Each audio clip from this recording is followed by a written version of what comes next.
didn't get a chance to. Hey, what's going on? We got an action-packed week. Me and Pete are going to put in, I don't know, probably, Pete, are you the hardest working man on the YouTubes? Because I think you put in 34, 44, 84 hours this week. I'm exhausted. Yeah, we were supposed to do a 1 hour show last night. If you did not catch that 1 hour show, go back and catch it. I will tell you this. We had to have Pete have a little sit down with HR. I appreciate all you guys sending us notices. We did handle it. They talked to him real quickly. They put him on some new medication. We won't have any more outbursts from Pete like that. If you didn't catch last night's show, all I know is he was doing his best imitation of Nakamura. Come on! Yeah, don't worry. I appreciate all the concern. I appreciate all the concern. We did take it up with HR. We're gonna get that handled. We're getting regular Pete back here. All right, everybody. Either way, let's start the show.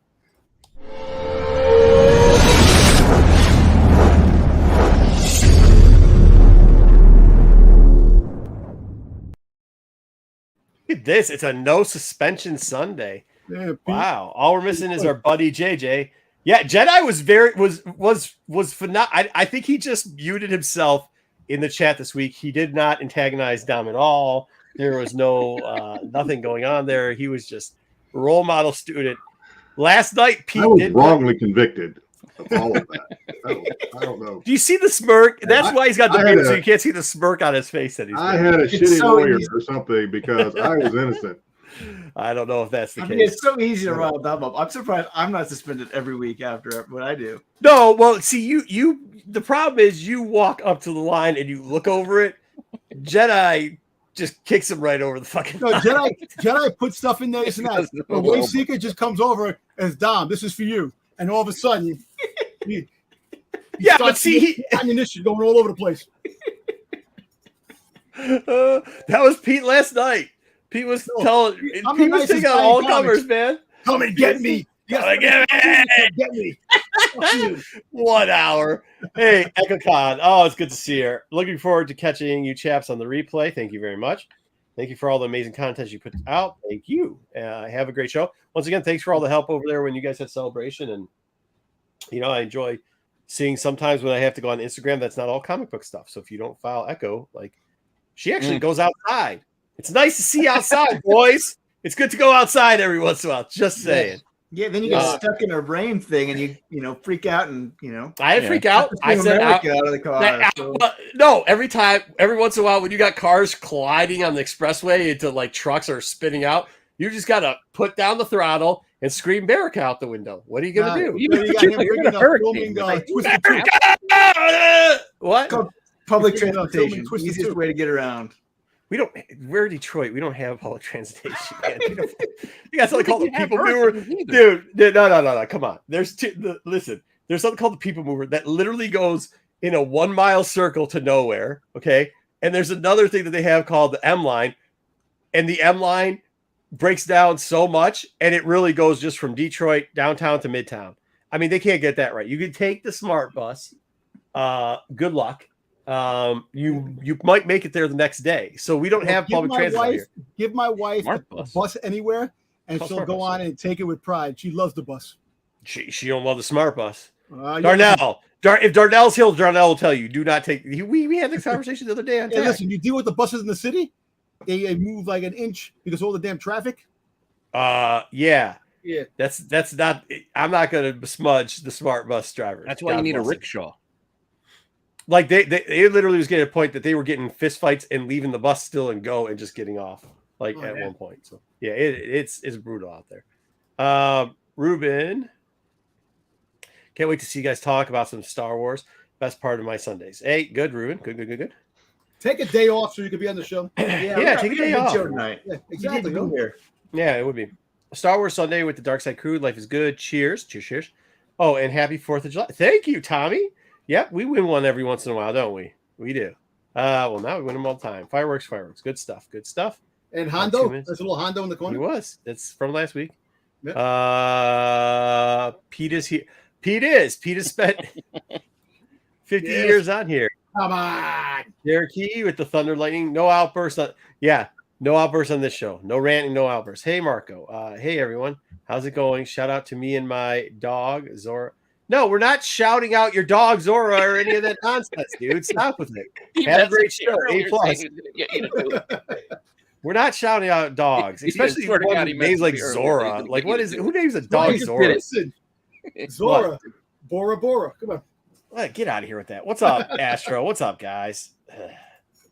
Blue Beetle, this guy over here. Remember, make sure you guys are checking out Kingdoms of Nerd. He's got a show coming on Monday.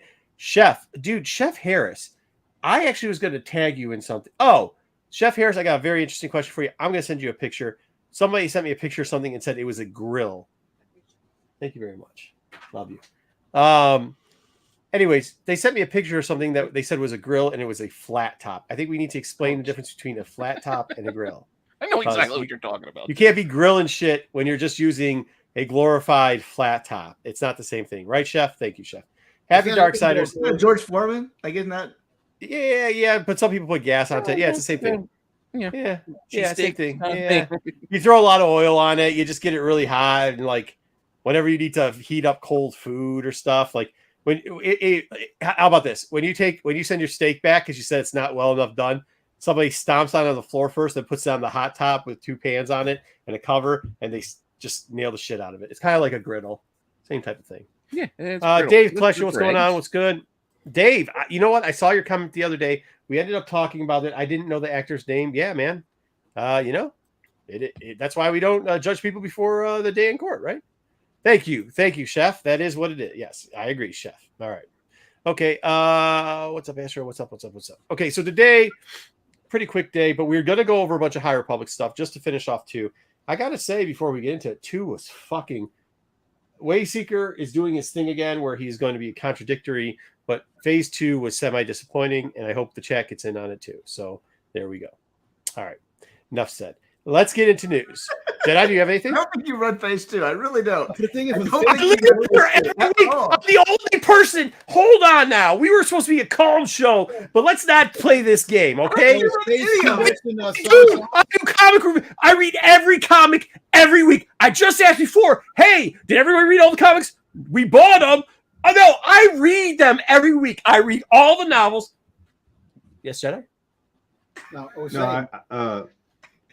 Well, I guess we could do it now. I finally finished that book, listening to it, and I went back to watch the episode where Wayseeker did his very best to review that book amidst the chaos created by Marco during that. Somebody should get suspended again. That true. Oh my God, that Wayseeker, Patience of Job. I don't know how he survived that nonsense that you were just slinging as he was trying his damnedest to review that book. You were like throwing stuff out there and saying stuff that wasn't important, and it was really important, and you were saying it wasn't important. It wasn't important. No, it was not important. It's so good to have Jedi back. Jedi, you guys are you're not allowed to do a book review without me anymore. Jedi, have to wait. You're gonna have to wait for my slow reading ass to get through a book because you ain't doing it without me no more. That was horse. I got no words for the Jedi. This is where you can disagree with point the fact what I think is irrelevant in that book, but at least you'll acknowledge that I read the book. Wayseeker's whole argument was he didn't read the book. How you reviewed it? He said I didn't read it. The only thing, in fairness, I gotta say to Wayseeker is, and me and Marco both told you that what's her name, the mother, she was way too young to be the mother of Olivia. We told you that, but to say that little fact was not important. Which is what Marco said. Well, I just said no. Okay, well, I said the weight that he was carrying it is like that fucking Superman is fucking allergic to kryptonite. Like, you know what I mean? That's not the same. That's just not the same potency. It's a footnote. It was a footnote part of the fucking storyline. It had very little to do with the overall arcing part of Phase 2. He acted like this was the fucking head in the box behind the entire Phase 2. No. This isn't the wife's head in the box. This ain't that bullshit. No. Relax. By the way, did you notice his 10-year looking younger with that beard? The way his beard was cut. Look, No, he looks 10 does. years younger. He did, Yeah, he yeah. does. Come on. Hey, Joe, what's going on? They've already got me started. What is going on tonight? All right, let's get into news, and then we can tell you how. Hey, listen, my point is this. If that's what you're taking, if that was the biggest point of phase 2, as Jedi just said, the whole point of phase 2 was that the mother was fucking Olivia's sister. If that's the whole fucking part of phase 2, Phase 2 is better. That's phase not. one. You just wasted my fucking time, and you proved my point. No, I that said it it fucking was her sucked. motivation being slighted by the Jedi and her sister being. That was her motivation behind why she was doing what she was doing. Yeah, but she's a crazy bitch. Who cares? Hey, Do you go up to every crazy bitch and go like, "Hey, bitch"? Is Vader not crazy? You want to know Vader, but Vader's crazy. Like he's completely crazy. Yeah, but Vader's a badass motherfucker going around killing people with a lightsaber. He's still crazy. Oh, you're like, if you're gonna go without talking to crazy, you All love right. Vader. Vader's like the most. I don't ask Vader why he's crazy. I know why the motherfucker's crazy. That's what I'm saying. You're telling me, crazy. you What do you really do think for I'll give a shit about him in the Padme story? Fuck you had no. Natalie Terrible Portman, ass story. Padme, Nobody fuck gives a you. shit about that story. You are saying like, oh my God, when they were saying, I'm never gonna leave you, I'll even see your wedding. Oh my God. No, okay, all right. So that I can be fair and impartial. Yeah, the whole everybody had a voice in their head was getting a little annoying. Thank you. It was. Thank you. Especially when you got to listen to it with that little echoing sound effects that Audible likes to do. Oh, I didn't shit even was a listen to little that. annoying, but Agreed. That was Thank you bad. very much. All right, there you go. Move along. I've been trying to move along. I've been Phase 2 is trying. so much better than phase Do you 1. guys see? Hey, you see We're gonna this? be You talking see? about tonight. Hold on. Do you see this? This is what he does in the chat to Dom. This is what he does in the chat to Dom. All right, let's go. Let's get into news. All right, some news God, this week. I was trying to be low key, Oh, calm. listen, phase 2 is still better than Santa Star Wars. I can tell you that. Agreed. Agreed. There you go. All right. taking shots at Wayseeker before he started. Big news of the week for everybody that's not surprised to me at all, what we wanted. Star Wars, Kathleen Kennedy says, is ready to move on from George Lucas. Like, you can't stay in this era forever. You can't keep retelling the stories. It's time to move past George Lucas's Star Wars. And so, How long has it been? How many years now? I know, right? We're They're finally calling getting it there. We're finally They've been- getting there. They've been promising us this for 30 years. It's You been want to move 40. past it? You want to move past it? You don't know how to damn write the new stuff, and you want to move past it? You're not going to make money because you're dumb They shit. did. that you put out Andor. there. Andor. High Republic is so good. They're moving past it. That's great. This is just one confirmation that the High Republic is the future of Star Wars. So, like, anybody doesn't think it is the future of Star Wars. I think, okay, the problem here, Wayseeker, is you got to dumb it down because you're pressing the buttons for the angry trolls that Dom follows. So, like, this right here is fitting to the algorithm. He sees words. They're usually in red. Catherine Kennedy is a red word. George Lucas is a red word. Move along is a red word, right? Like, those are the ones that get him fired up. Move along, George Lucas, Catherine Kennedy. You say that, it doesn't matter what you say after this. Put it in purple. The title should be, if you want it to be a positive one, maybe we should do two titles from now on. We'll do the title that you put down and the Not Make Dom Mad title. The Not Make Dom Mad title should be Star Wars has finally decided to move away from the original trilogy and finally bring us new content via the High Republic. Doesn't that sound good, Dom? It does. New Hey, characters. see? New There we go. So does that mean that the new Rey movie that's supposedly coming is not going to have anything to do with the Skywalkers? I She kind of talked about this. She talked what about they Rey is should going do to be this. the first chapter moving it away. So it's not going to be part of the Skywalker. What her they last should name do is is now this. Skywalker. I don't know what they're going to do about that. Maybe they're just going to retcon it. Retcon it. They retcon shit now. Retcon it. What they should do is Retcon. new characters, new situations, inspired from the work of George Lucas. George Lucas is the father, will always be the father of Star Wars. He should always be mentioned in Star Wars. He'll About Star always Wars. get his name. So He's always going to get his credit. money. He's always going to get his bag, bro. He's always going to get his bag. He's always going to get his bag. He's And then always everybody's gonna all get his credit up on the money big for screen everything. based on characters created, etc., etc. Jar Jar He's Binks, gonna get everybody's his favorite. Speaking of Jar Jar Binks, Ahmad Best is going to be at a show in Jersey. Okay. Next week. Give him Next some weekend. love. It ain't his fault that George casted a racist. Misa happy. Misa so happy. Yeah. Hey, So his problem. on that note, she also talked about how Daisy Ridley, I get $1 from this one because Marco said not going to happen. We'll see if it actually does happen. Will be the first movie to launch the next chapter for Star Wars. Yeah, we'll see if that happens. But I get $1 if it is, because you said it wouldn't happen. But so we will see. Once But again, just because you put some, should I tell you what this headline says? Let me do headline B. Wayseeker's still trying to troll the internet to find them saying that this is gonna be the fucking first movie out, where the fucking director just said he didn't even write it. Fucking hey, hold on. Where the director just said last week, and the writer said we haven't even written one fucking word for this thing. That was a different movie. That was Mangold's movie. It's all the movie. The only movie that's done is the Mando movie, dude. Once the writing strike is over, the actors are going on strike. So it's going to be a long process before anything starts getting done. That's fine. It will be when it is, but this will be the first one out the gate. Yes. You can't control actor strikes. That's not. You can't control writer strikes. I mean, we want them to pay them more money, but pay them their money. Bigger than just one organization. Stop! You're a union man. Don't be yelled at. Fucking pay. Get out of here. Let this shit go quick. Just give them the money, man. Stop playing around this hardball shit. It's not one person's decision though, Dom. It's not just giving them the money. That's not how that works. No one person is gonna be like, give them the money. Do you know we had all this interruption with the pandemic, and now we have interruption with this now? Come on, man. The years are going by freaking quick, man. I don't want to be a 90-year-old man waiting for the freaking next damn chapter. Oh my God, sometimes you gotta love what you got. We get so much content. Hope for the best. So much. I mean, like, come on, man. Way more than we've gotten ever in the history of Star Wars. So, like, I know. Just be happy. Just be happy.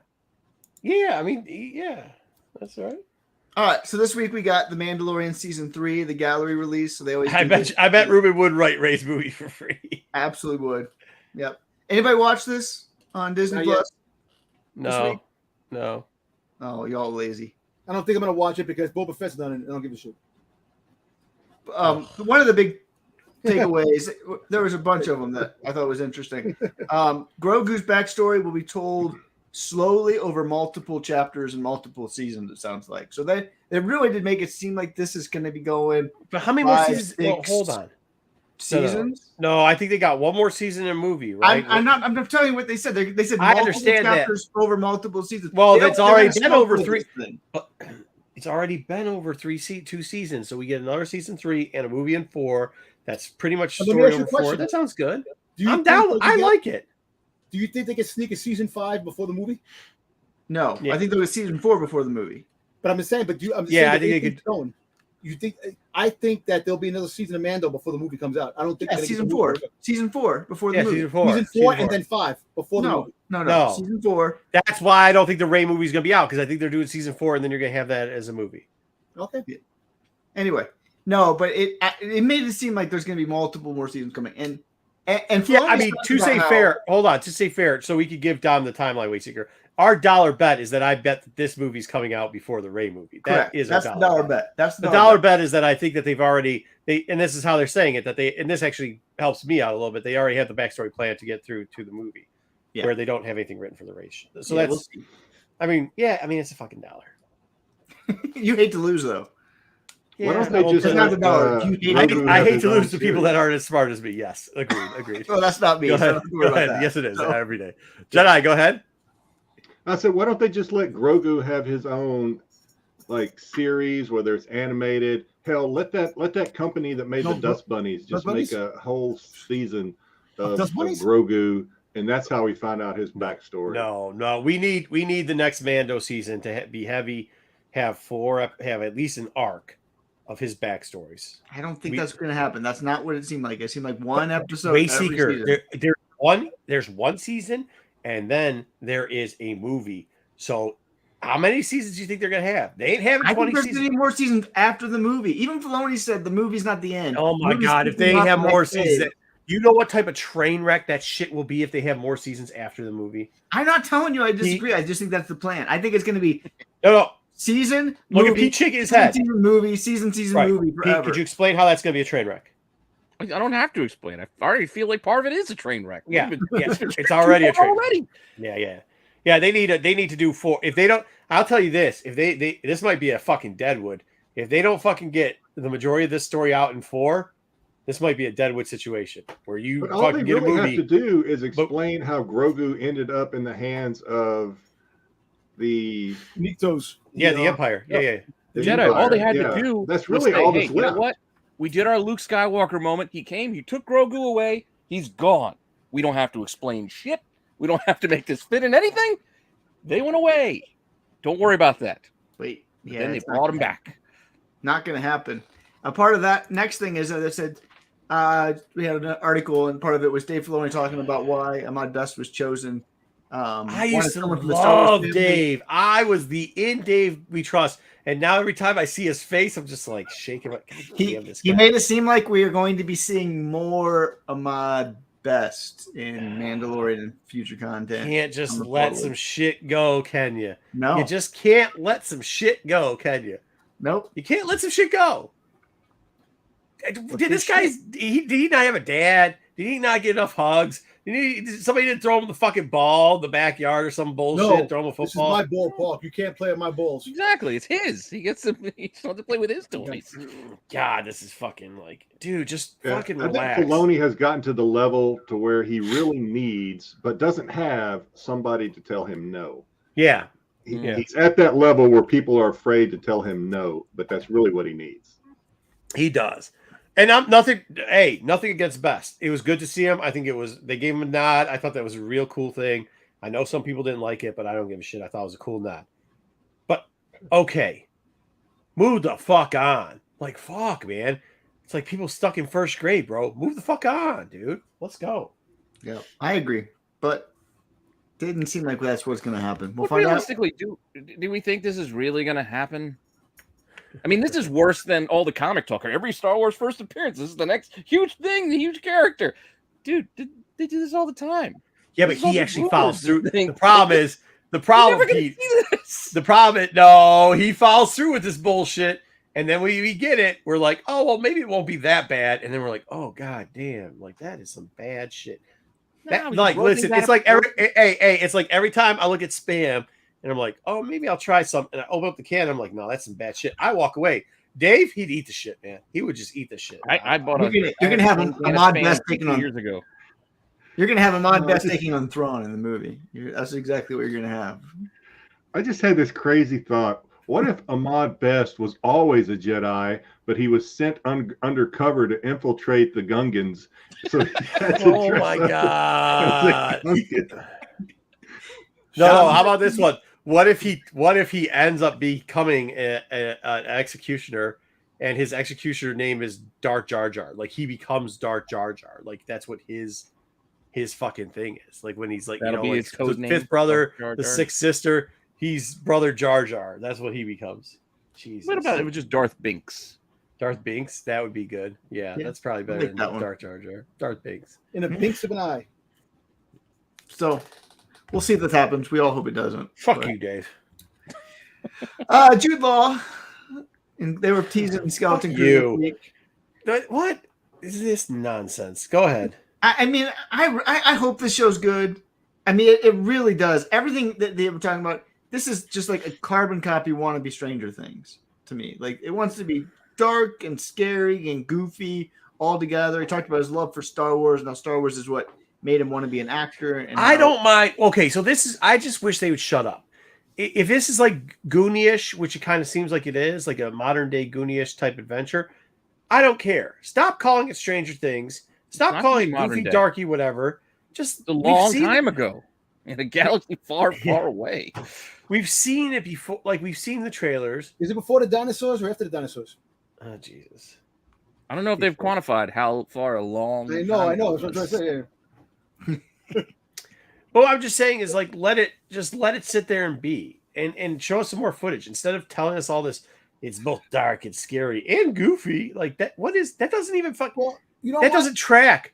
When was the last time you saw something dark, scary, and goofy? Well, you know, Mark, I give credit for Friday the 13th. Yeah. Goofy. Any of the Friday the 13th Friday the 13th takes the only the first one tracked though. The rest of them don't track. Evil Dead.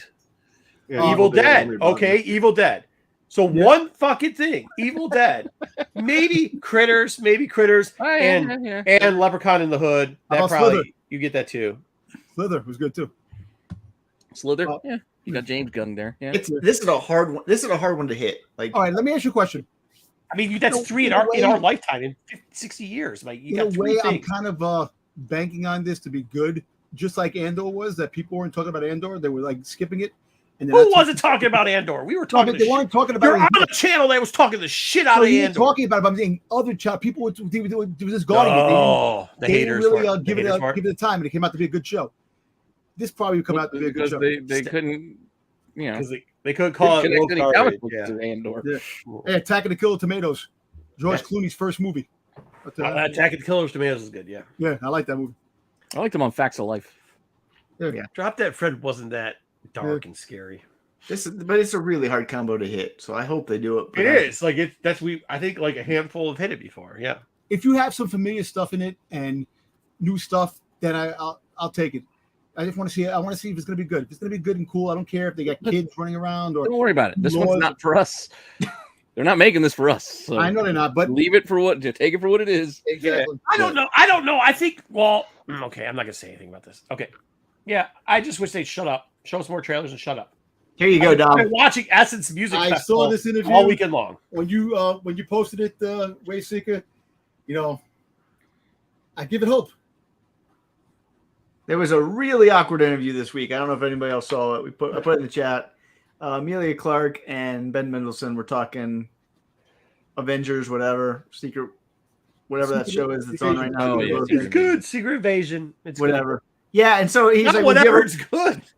Would you ever want to come back to do Star Wars? And she just like fuck is a notebook. No, because at the beginning she was refusing, saying that it's not going to happen. It's not going to happen. All of a sudden, freaking Mendelsohn had a freaking goddamn step in because I'll take this one over for you. I'll take these. Yeah, so I think she's coming back. She might have an appearance somewhere.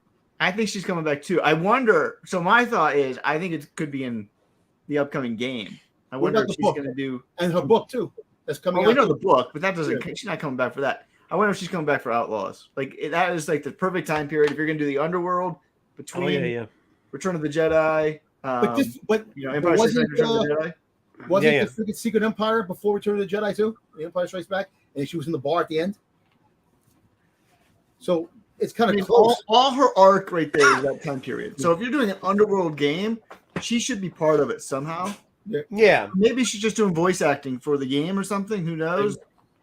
But I could definitely see that as a possibility. Which is fine. I mean, why are we living on a character like Kira?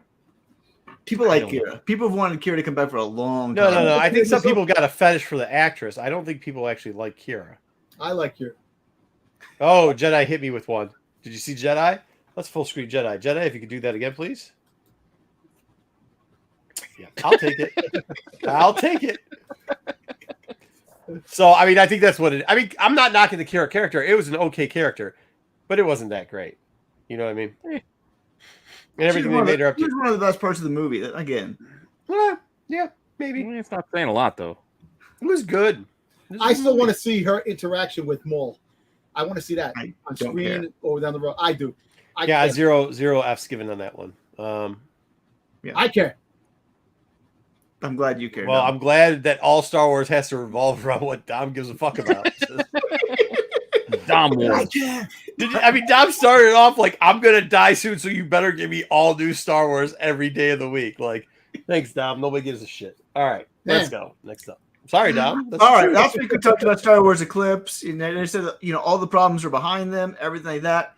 This week, they came out this week and said they're aiming for a 2026 release. So it doesn't sound like all problems are behind you. 2 movies, a new video game. 2026 is aiming to be a great year. Yeah, but this one is such a long part where I bet we don't get it in before, if ever. I don't think we'll ever get this game. This is the one that showed the trailer that was super dope, and we are proceeded to never. And that was 2 years ago. 2 years. That was 2 years ago. Yeah, 2 years ago. And this game is still slated for 3 years out, and they have no. This game ain't coming out, dude. It's never just coming write out. this. You write this one off. It's done. I agree. So that was gaming news. We got some San Diego Comic-Con Star Wars exclusives that were revealed. Here you go, Dom. We got some pops. We got some If that backpack for Black Cade goes on sale, I might buy that. Yeah, that's kind of dope. Even Jedi was thinking about getting wanted. Oh, really? San Diego Con. They have a couple of bags that are coming out.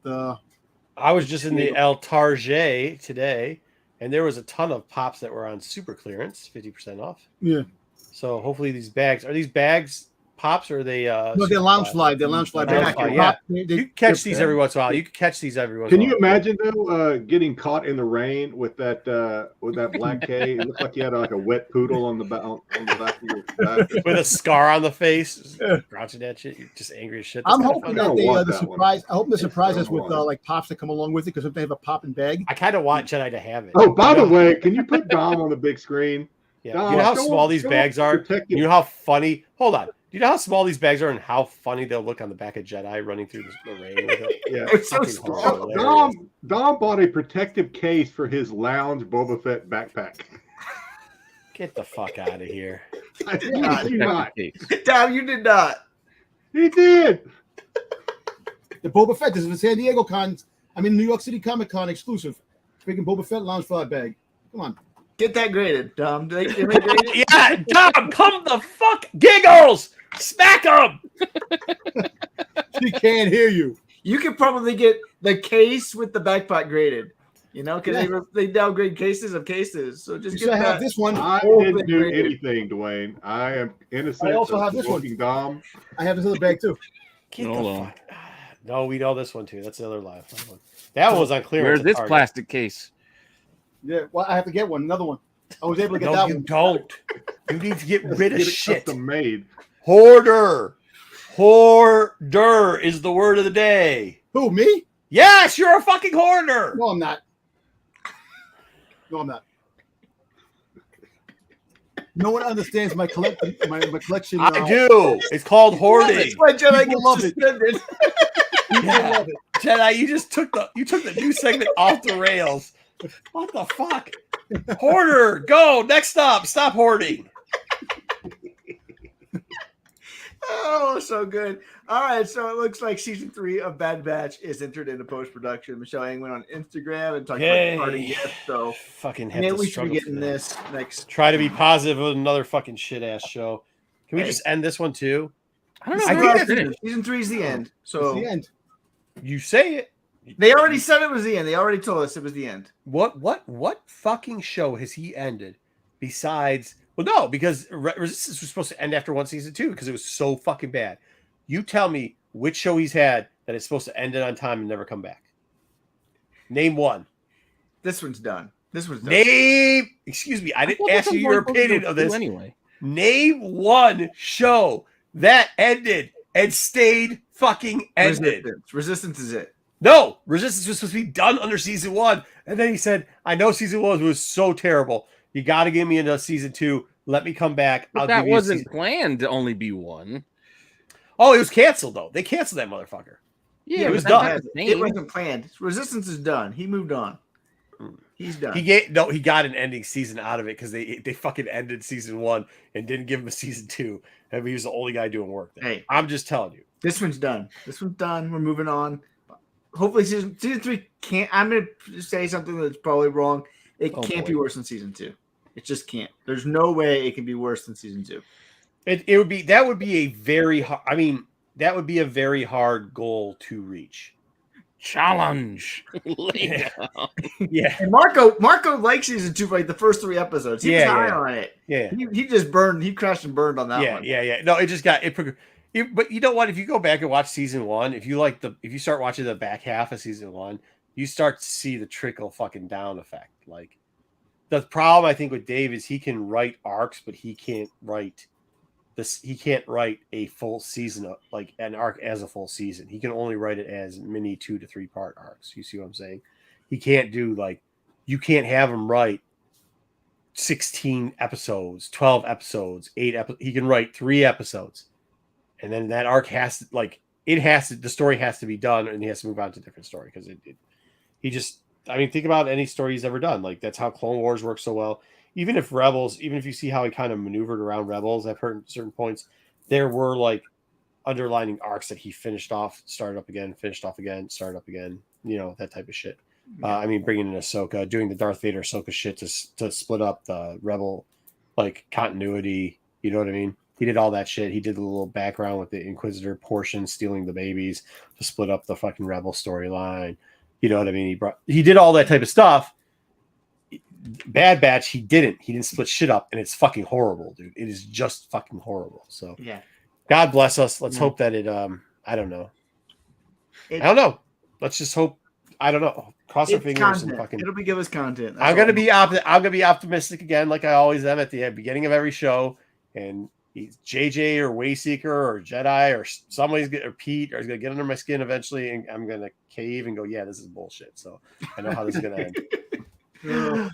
For everybody who likes to collect the legends, What's going on, Martin? The books, the waves. They released wave covers that are coming out later in the year. And so these are some really awesome covers. I really do like the original art that they've done on these legends books. I don't collect them all because I already have a lot of the old ones, but the art's pretty cool here. So yeah, it's cool. Just put that one out there for everybody. For everybody who is a Prime member and you haven't played one of the best Star Wars games of all time, it will be free for all Prime users. Force Unleashed starting July 10th for Prime Day. So download it. Didn't Xbox do this like Star Killer? Marco, Star Killer to come into hold on. Star Killer to come to the slow the fuck down. Don't you dare, Wayseeker. Don't you fucking dare. I love the game, Force Unleashed. It was a fun, awesome game. It was never a canon thing.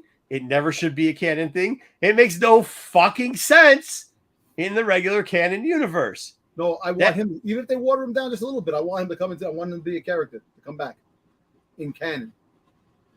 He was never in canon. I want him to come in canon. Dom, this is, once again, for the 8th, I'm going to say it loud, slow, and clearly. It's not fucking Dom. Nobody gives a fuck. You say that shit, and then they give it to you, and then you're disappointed as fuck. Like somebody shot your puppy dog. Do not do that. Just bring back this. Do what they did with Legos, where they had the fake fucking, they had the fake Star Killer. That was fucking hilarious. It was great. It made it funny. Bring them out and do a little side thing, like we've always talked about, Dom, where they do the little shorts with them. Just have a little short story with them. That's cool, man. Do not put him in the main canon universe. But yeah, play this game because it's fucking fun as shit. It's a great game. Great game. If you haven't played it yet. To be honest with you, it would be what every dude, like all of us would do if we were in the Star Wars universe. We just do some dumb shit like Star Killer. So yeah, there you go. Absolutely. It's free. Mm-hmm. Can't go wrong. So if you were around this week on July 5th, the High Republic show will be coming back. It's the one on, the Star Wars YouTube channel. And what they said is that the fate of Buryaga will be revealed. We all know what that fate is, but Please not the redheaded lady. Confirmed. I'm looking forward to the show. We will find out exactly what happened to Buryaga. Did he die? Nobody here thinks he died, right? No way. He didn't die. Did he go into obscurity and hide? Jedi, you don't think he died, right? No. Did he get scalped? He shaved all his fur and went undercover. Yeah. Did he put on a Trandoshan. Trandoshan's freaking skinned him alive. Halloween costume, and he's pretending he's a Trandoshan. The only thing I'll say about that is I enjoy most of the people on that Star Wars thing, except for the one lady who she writes very interesting books, mind you, but she is a horrible personality. The one with glasses and red hair. Yeah, I know who you're talking about. Yeah. No.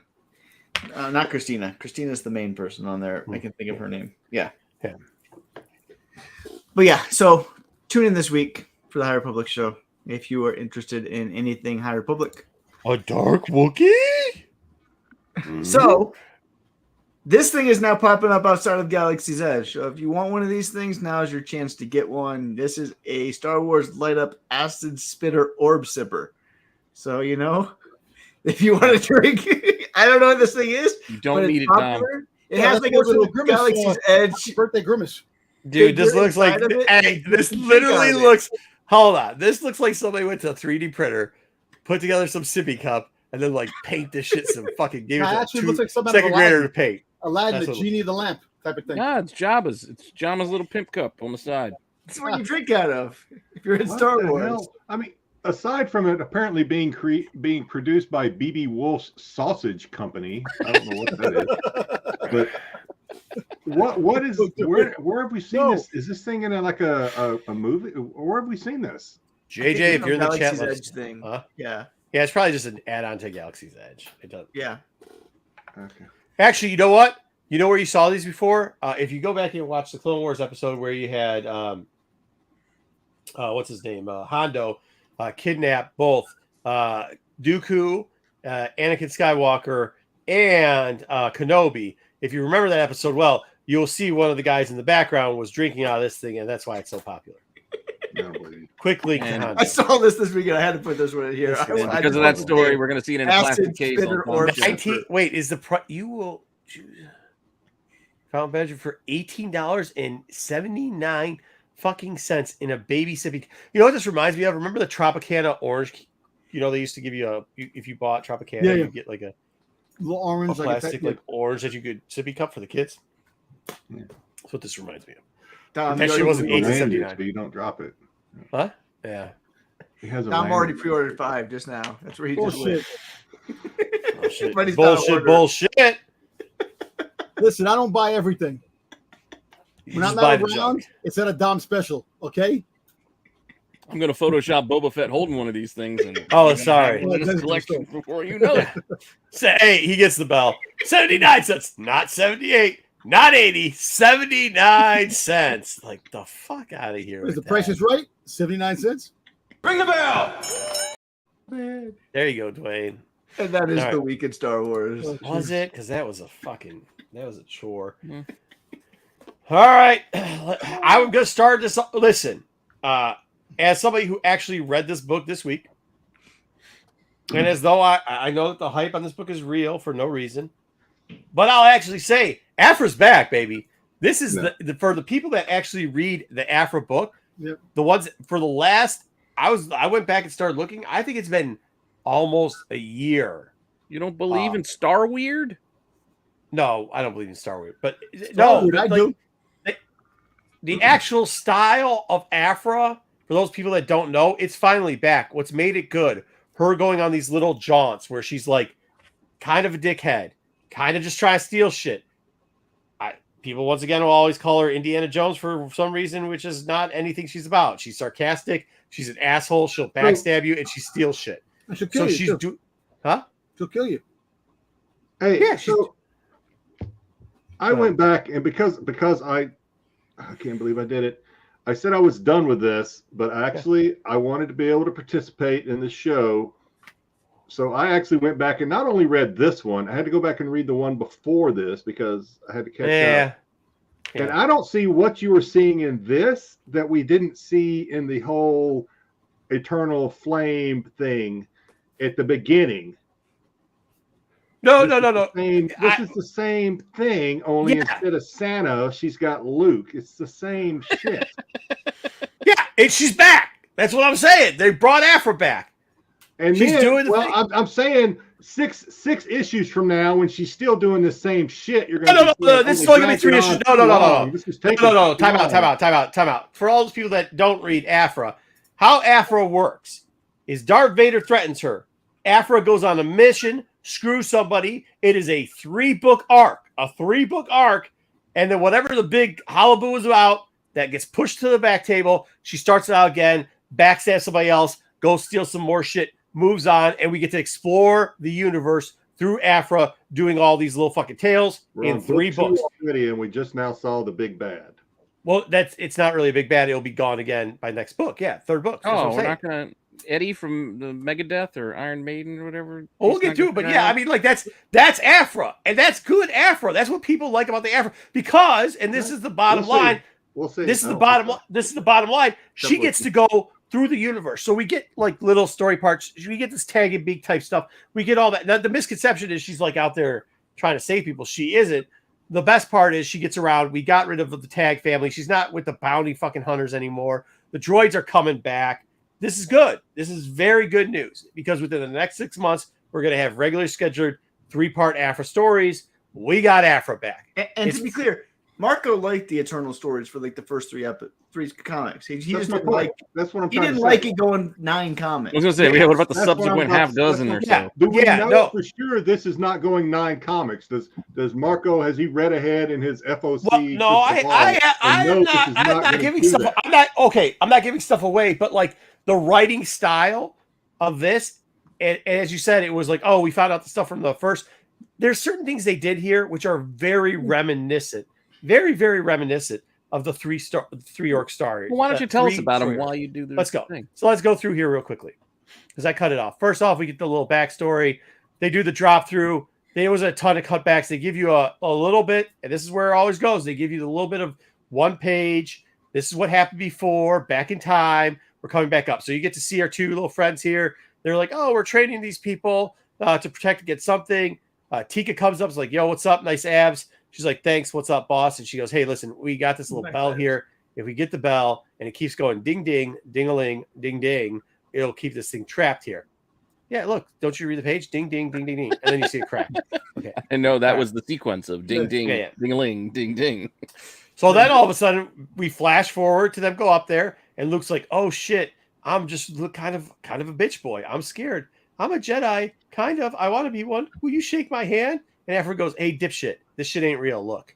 Because she knows. She's smart. This is the Aphra I like. I don't like the little cry Aphra, the little, oh, Santa loves me, but I don't love her, but I love this chick, but this chick doesn't love me. No, this is the badass one. Look, dipshit, it ain't real. Walks right through that. Wait, wasn't this book hot last week because the book before, because these 2 were making their first down, weren't they making their reappearance? And I said, it's not a reappearance of them. I did say it was that they wasn't real. Remember I said that? Yeah. I'm just telling you.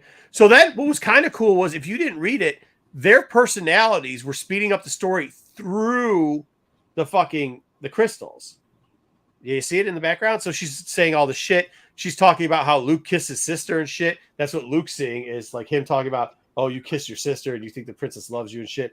Kind of funny. That's some fucking good writing. That's the shit that we missed in Aphra for a while, was this sarcastic ass, like, that's where I'm saying Jedi. I think it's going back to those arcs because that shit used to be in Aphra. They took it out. It would have been nice if she had actually said you kissed your sister, but she didn't actually say that. Well, it's just Luke seeing that. Yeah, I mean, but it would have been better. It would have been better. It would have been better, but they did it in a sarcastic way about like the whole Leia thing, which was kind of funny. And then you get a bunch of back and forth where she's like, mind your fucking business. And he's like, you broke a lightsaber. He's like, mind your business, which was kind of funny. It was funny back and forth. And then all of a sudden the Screech comes in. About this whole sauna thing is we. Oh yeah, she kind of she kind of broke up about it. But we get the slam, the bam, and the thank you, man. And Ghost comes up. We go flip back. They explain that if the bell keeps ringing, it'll stop the cracks from coming, and that this creature will never come out again. Aphra tries to do what she does. She's like trying to coy up to Luke, flirting with him a little bit. Says, "Hey, look, I saved your life. Why don't you just remove this little thing from the bell?" Blah blah blah blah. He's like, "Dude, I can't do that, man. Did you see this? It could probably be something bad." They said it's supposed to. And she puts the gun to the back. She's like, "Click, click. Hey, buddy, you either do it or shoot it." And Luke, give Luke his props. He's like, "Look, dude, you can't shoot me. You shoot me, you can't get there either way. So I'm just gonna walk the fuck out of here." Plus, I've seen the mirrors because those mirrors were kind of telling each person's like dark secrets and what was the inside. That's the one where we see like her say like, "Hey, you want to kiss your sister?" It's not actually. It's Luke's projecting that. That's what these little mirror things do. So he got the projection that one, she's disappointed about Sanus, Wayseeker's best fucking horrible book ever. And number two, that she's actually scared about Vader. But she also knows that he's looking for fucking Vader, which is cool. This is like, remember the arc? He even brings up the old type of stuff that used to be where she put him in a box one fucking time and shipped his ass out. All great shit, man. It was really good shit. And then you get a kaboom, a kabam, and a smoosh. Here we go. It starts to crack. And then the fucking, yeah. We get the Flame Eternal. Yeah. We did. We got Flame Eternal 2.0. But the good part about it is Flame Eternal will be done here now because we're going to get Flame Eternal 2.0. And this is usually where it stops in her arcs. They actually went pretty fast to opening up the Flame Eternal part 2.0, right? This little Banshee Sweet thing. Now, the next arc, because they're not going to keep going this, you're going to see a little bit of this in Vader. You're going to see a little bit in 35, and then or Star Wars 36, and then we're going to close it off here in Aphra. Ended up and we're getting back to having Aphra do Aphra-ass things, which I'm fucking excited about. Yeah, I enjoyed reading this comic. Huh? I enjoyed it.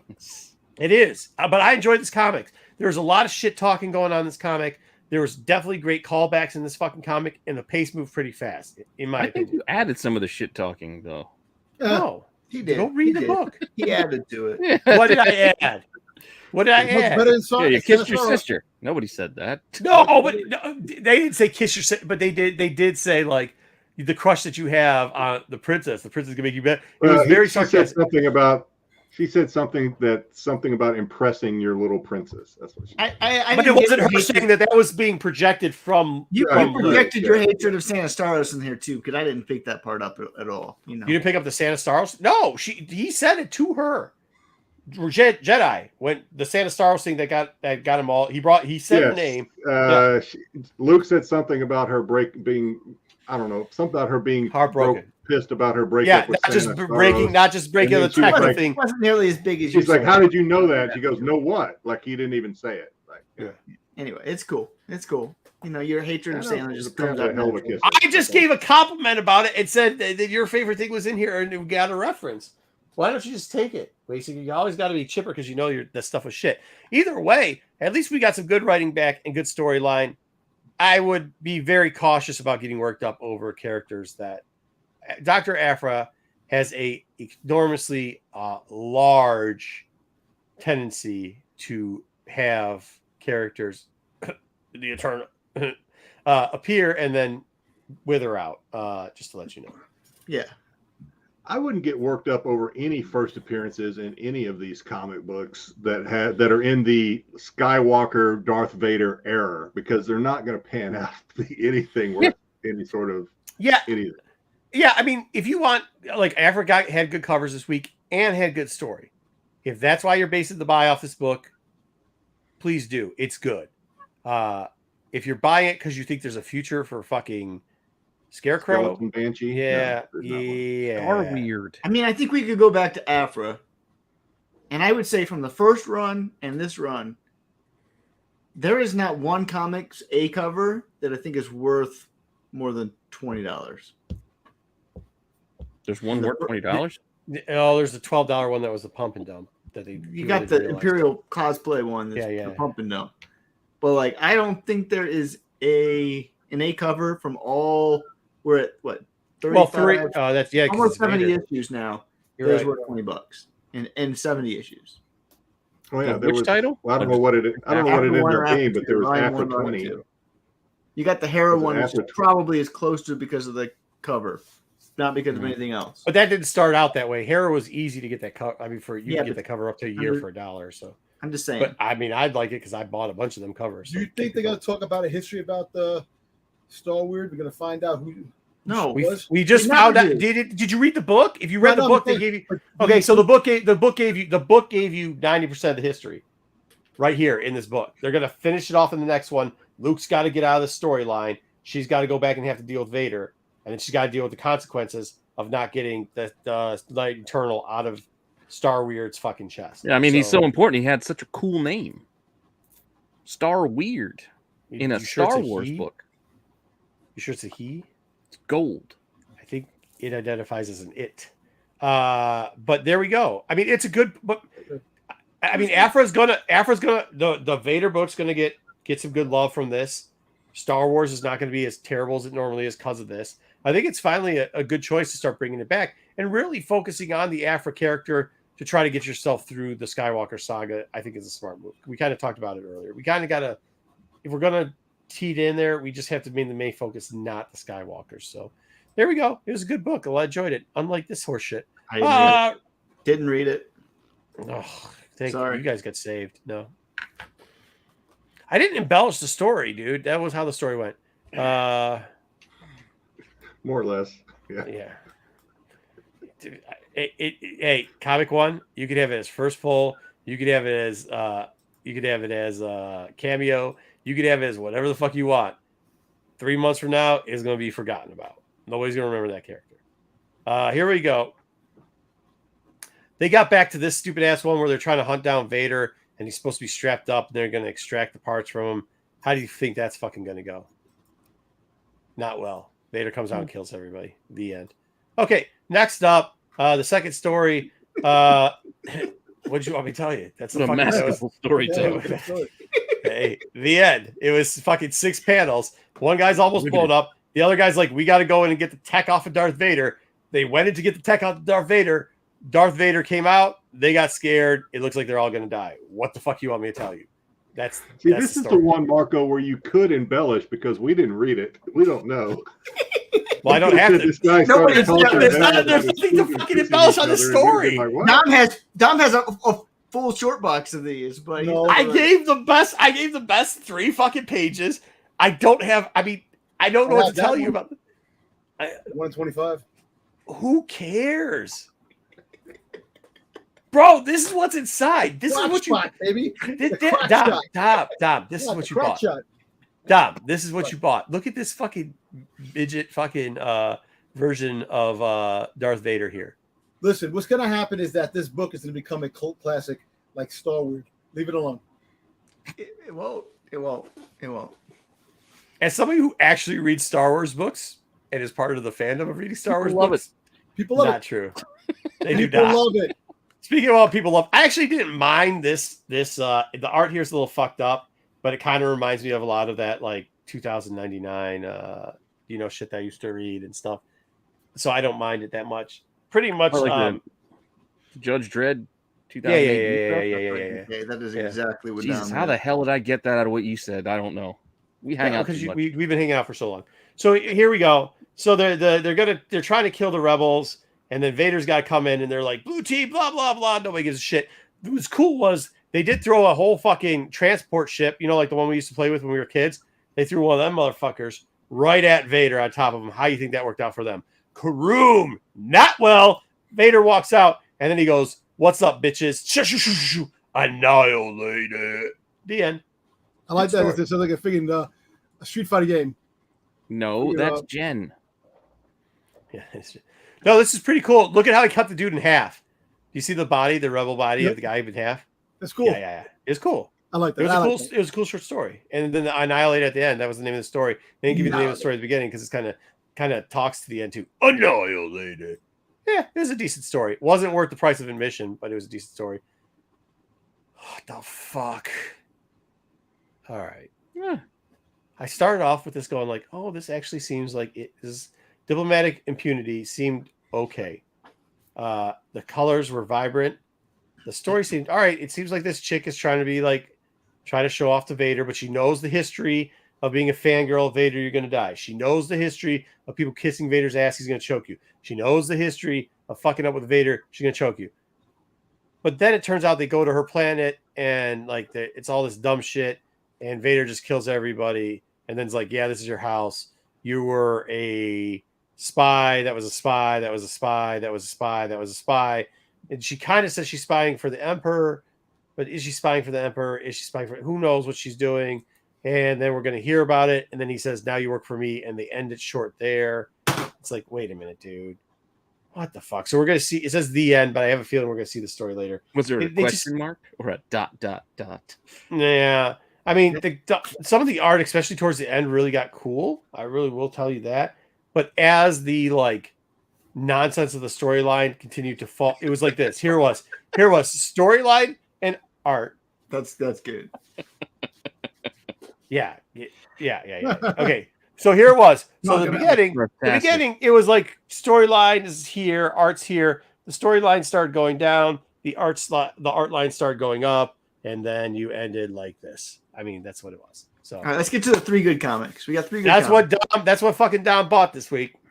Just so you know, Dom, I'm always here to let you know what you fucking bought. I have my freaking things. Yeah, that's what you bought. I just showed you. So great spending. Yeah. All right. Next up, we got High Republic Adventures 6, 7, 8. I will tell you, you could clearly see that 7 and 8 were shit. And just throwing it together so that they can make 8. 6 had a pretty damn good storyline. I was going to try. I liked 8. I thought 8 was really good. Of course you do, because you like fucking garbage. No, okay. it was good. It was good. Stop. Bullshit. Stop it. Come on. No. We're not doing this now. Let me get through these fucking comics. We're not doing this horse shit where I'm going to take the worst. I'm going to be Wayseeker and the most dog shit thing we're going to try to fucking promote. We're not doing that today. All right. It's been a long ass day. I'm not fucking doing it. No, it was, come on. It was good. Bullshit. But you didn't read then. Did you? Then I'm sorry you did not read this horse shit. You did not. Yeah, easy, boy. Easy. Jedi say it too. You didn't read this shit then. I actually got that for Dom earlier. And 8 literally was 8. The fucking 8 was they literally go, shit, we got Dick Else to write. Hey, let's get through 6 and 7 before we talk about 8. Blame Wayseeker for this horseshit. But Wayseeker doesn't. Wayseeker wants to smudge in 6 because it was fucking good. So he can do some dumb shit. This stick's getting fucking old. He's doing this stick. I like it. I actually like it. I can't tell what he likes. Okay, let's see what he likes. So 6 comes out and gives us a little bit. Now, this is late, right? It would have been better if it came out on time. But we get to see what was going on in the war. We get to see the back and forth between the 2 East states and everything like that. It was really good. They start going here. All of a sudden, the crab hand, pretty fucking funny. He get one of the little children come up and he tries to give him the flower, the gift, whatever. And the crab guy just the fucks it off. And they're like, oh shit. The crab kid starts crying. And then this behemoth ass fucking dude's like, you fuck with a kid, I'm going to smash your ass. It was fucking cool. Great. This is cool. It was Tromac too, because Tromac was the one who later is in charge of the this little baby's Tromac that becomes, later in phase 1. You see Tromac. Cool. I enjoyed this. Again, good stuff. Yeah, really fucking good. Probably the best one. Not probably. It was the best one out of 3. And then we get smash. We get these huge, great, beautiful fight scenes. At the same time, they took us to the air so we could see the fight scene between the 2 factioning units up there. Really fucking cool, man. They did a great job on all this. We even got a little bit of back and forth here where you see the Hunters Guild against the Pirates Guild type shit. It was fucking dope. We got to see a couple first appearances that were cool that we've already mentioned from the books that came out here. We get to see a couple of the bastards. We get to really see what we imagine through 3 novels, what the 2 colliding forces look like. They look kind of cool too, man. Imre and Iran or whatever. We get to see it here. We get one of Wayseeker's girlfriend decides to show up. This is the 3rd cameo. I want her to not have a cameo. Like, we've seen her 3 times now in 3 different places, and they're all just single panels without names, without speaking. Yeah. They are definitely milking. This is what you talked about before, Marvel, and then they're just like milking this. This is the 3rd time we've seen a cameo of this character. I will give you this. They run away because it's a Jedi. It's still a cameo. She's got a little pose though. I thought you'd be happy. I thought this one would make your week go wild. I mean, I don't know. Shield. I actually thought the art on this was really good for Salandra. Yeah, she looked kind of badass. She looks like she can fucking fight. I think the shield's the stupidest shit ever. But I gave this one a nod, and now you're over here shitting on it. No, basically, I'm trying to help you out. 8 too. I like 6. I didn't like 7. I liked 8. 7 was garbage. 7 was fucking rough. Was garbage. So, but it was funny. So 6 actually had a lot of cool action. It had action. It gave us characters that we were visualizing and never saw. It gave us a lot of those before. It was cool. Like a lot of. I'm not gonna say they were first appearances, but they don't fucking matter. No. It just was cool to see them in visualized in art because we had been. I mean, honestly, 3 or 4 fucking novel. I mean, most of the novels had something to do with some of these characters, so it was really cool to see them in full version. And then like the crab guy running away, getting the link up to phase 1 where the little kitty was a baby there and he was the adult later on in the first Star Wars adventures. It was really cool to see that shit, man. And plus the fucking big ass beast thing saying smash was dope. It was all online. Everything was great. 7 was a fucking chore, dude. A fucking chore. I had so high hopes for this horse shit and it was so bad. So now we're leaving the Irmira or the Emre or whatever it's called, their group, because Sal's just jumping off onto another plane and they're like, oh shit, we have to go to deal with fucking Wayseeker's favorite, the biggest dog shit of this fucking episode, the Dank Gant. Nobody gives a dank about Dank Gant's fucking bullshit because they are fucking horrible. Sal finds out, says, let's go group, let's go there, because they took over Maz's little castle. They get shot down out of the sky, crash kabang.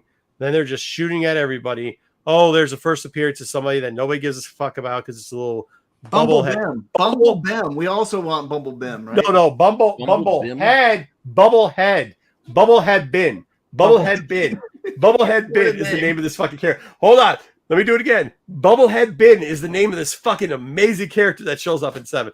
It's a dog shit character. It makes our first appearance list. We can't get a first appearance of a Jedi who is debatably very well written, but just has got a stupid gimmick with the shield.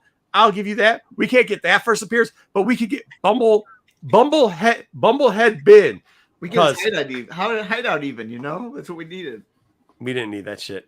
And then this book didn't really advance the story at all. They really stretched it out. Oh, well, it's a trap. And by the way, we have your lightsaber and you have guns and we have Maz. Oh shit, I better drop the guns. This was bad. I agree with you. It's really bad. I agree with you 100%. 7 and 8 should have been combined and they wouldn't have been as good as Hold on, Wayseeker. Hold on, Wayseeker. We've already heard your dumbass opinion on how dumb this book is. We've heard it. Let me say the point. If you put 7 and 8 together, it was 3/4 of a comic book and would have been okay, still not better than 6. So here we go. 7 it is. Don't know if I agree. The dog pukes up. Fucking Sal's put in a storage, but this is like we didn't even get to see it. Just put in there, right? The dog comes in from the fucking pirate protector cop guy and pukes up Sal's fucking lightsaber. This is the part that Wayseeker loves. The alien dog. We get to see one of the gangs turned for good because of Sav's compassion, and I thought that was good. I actually liked seeing character. You ruined Christmas. This is the thing with me. I like to see characters But develop. the worst enemies. Characters developed in a way where we get some Zagogs and some Boom Booms. This actually was just a rehash. Then we have the A-Team running down there in the beach, slow motion. This is just a rehash of what happened in 7. The exact same fucking panels pretty much were in 7. Now he's got the standoff again, but he's got, or she does, sorry, I called Sava he, with 2 lightsabers. But for some reason, that wasn't enough. Because we had to have every fucking Jedi fucking apprentice show up. I thought the fight scene here was actually pretty good, and you didn't put it in here. It was weak as fuck. It was weak about how to deal with somebody with so anger and so much like not knowing what they were doing. I thought it was good character development for Sab in that fight. Jedi is laughing because of how bad you're saying character development. There was 0 character. There was 4 words and a bunch of whipping around. It was terrible. This is about Sab growing up, Sab finding confidence in himself. Again, it garbage wasn't for us. It garbage for us. It was written for others. Oh, for kids that you tell there's no Santa Claus to. So now you give a shit what's written for kids.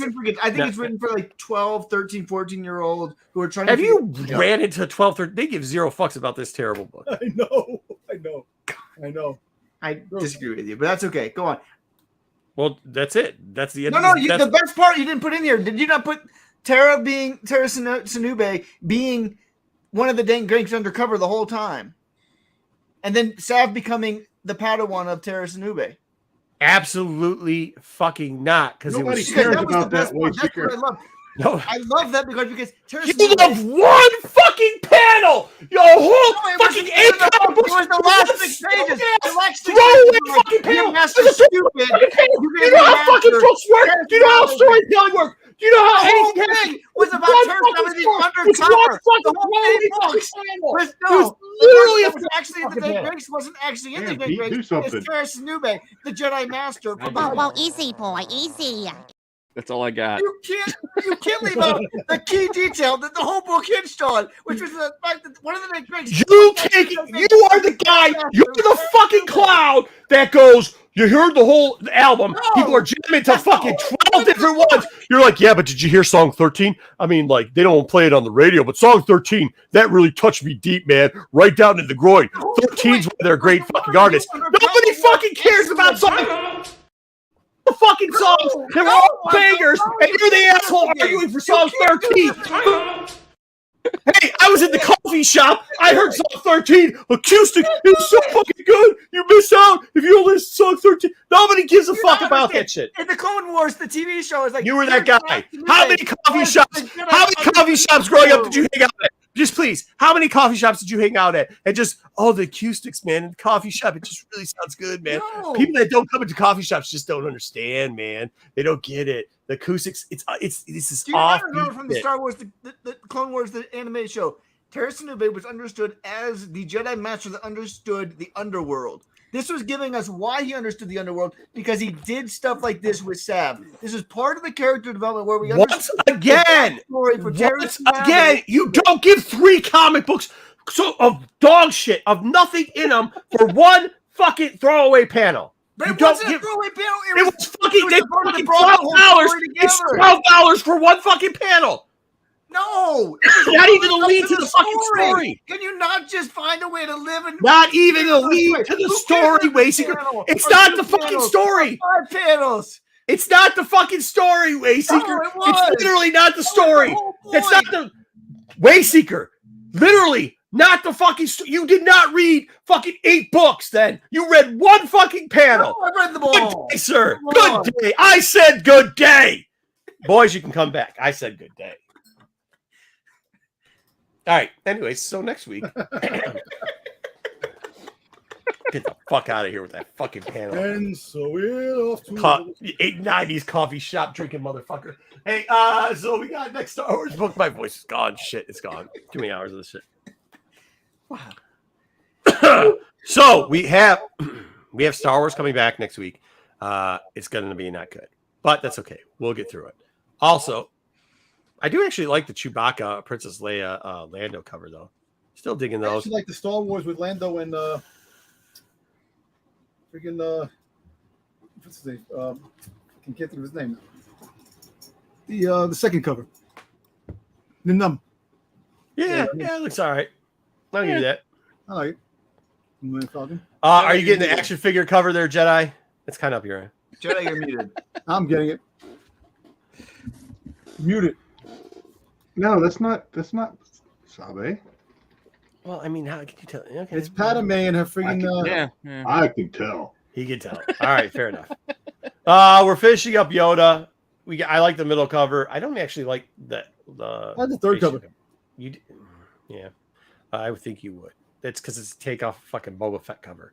So Actually, it looks like the little guy's dance from Twin Peaks. Do a little. Yeah. I don't know what you're talking about, but I like the tune. All right. I can And get that's it. all we got because we don't have FOC this week. Because no FOC. So there we go. Not for Marvel. Not for fucking shit. And that's the end of that. Wayseeker had to step outside and scream. Good. I'm outside too. I need to get a towel and cool off. You guys better have this locked down for 5 minutes. Shit. What are we going to talk about? Anywho. Never mind. Where'd Marco go? I don't know. Couldn't take it I was just anymore. going to say, last time Wayseeker recommended some books based on the covers. I ended up with these.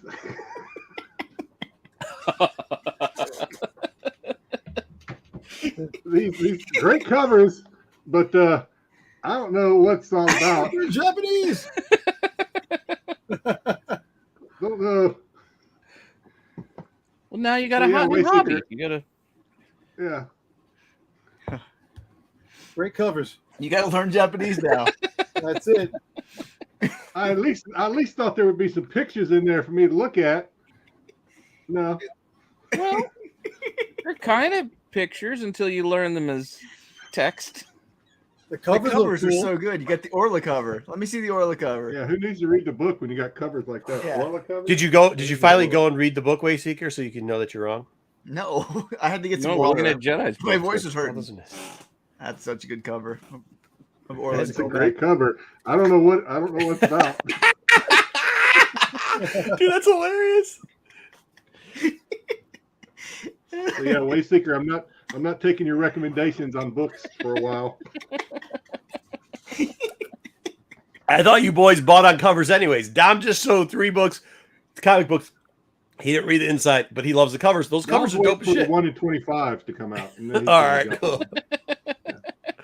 on. I guarantee you could put those up on eBay and you'd make way more than you paid for them. So, you should do that if you don't want them.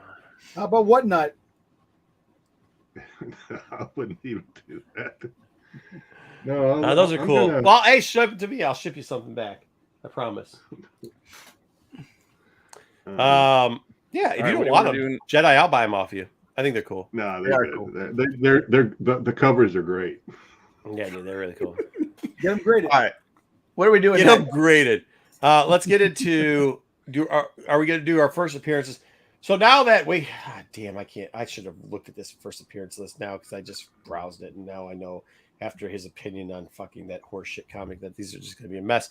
Let's see what Way I put Seekers. it in the chat on like Thursday and said, "Hey, take a look at it." I took a quick wink, and then I was like, some of this is whatever, but it'll make good content. And now I'm debating if that was the right decision. Okay, Way Seeker, let's go with first appearance for Phase 2, the phase that nobody gives a shit about. I'm done with you. I'm gonna be done with you forever. Make sure you put the baker in here, and the gardener, and the candlestick maker. We got those guys in there, right? No, that's not Phase 2. Anyway, that was Phase 1. Just to let you know. Yeah, But Phase somebody 2 said it's gonna be Phase 2. Is comprised of 5 main comics. Mm-hmm. So we had in Phase 2, we had the High Republic, the main line. We are ranking these later, right? We're ranking everything later. Yeah, we're ranking cool. the novels and the comics and where they do there. So yes, but so we had 10 issues for the main Marvel run. We had 8 issues for High Republic Adventures. We had 4 issues for the Blade. We had 4 issues for the Nameless Terror. Yeah, and then we had the solo one-shot larger issue by Claudia Gray, which was Quest of the Jedi. So these were the 5 comic series that made up Phase 2 of Star Wars: The High Republic.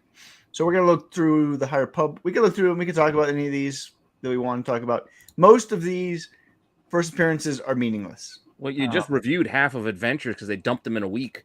Yeah, that's right. And I mean, to me, the difference is, do these characters matter long term? Most of them, I would say no, but it doesn't mean it wasn't good storytelling.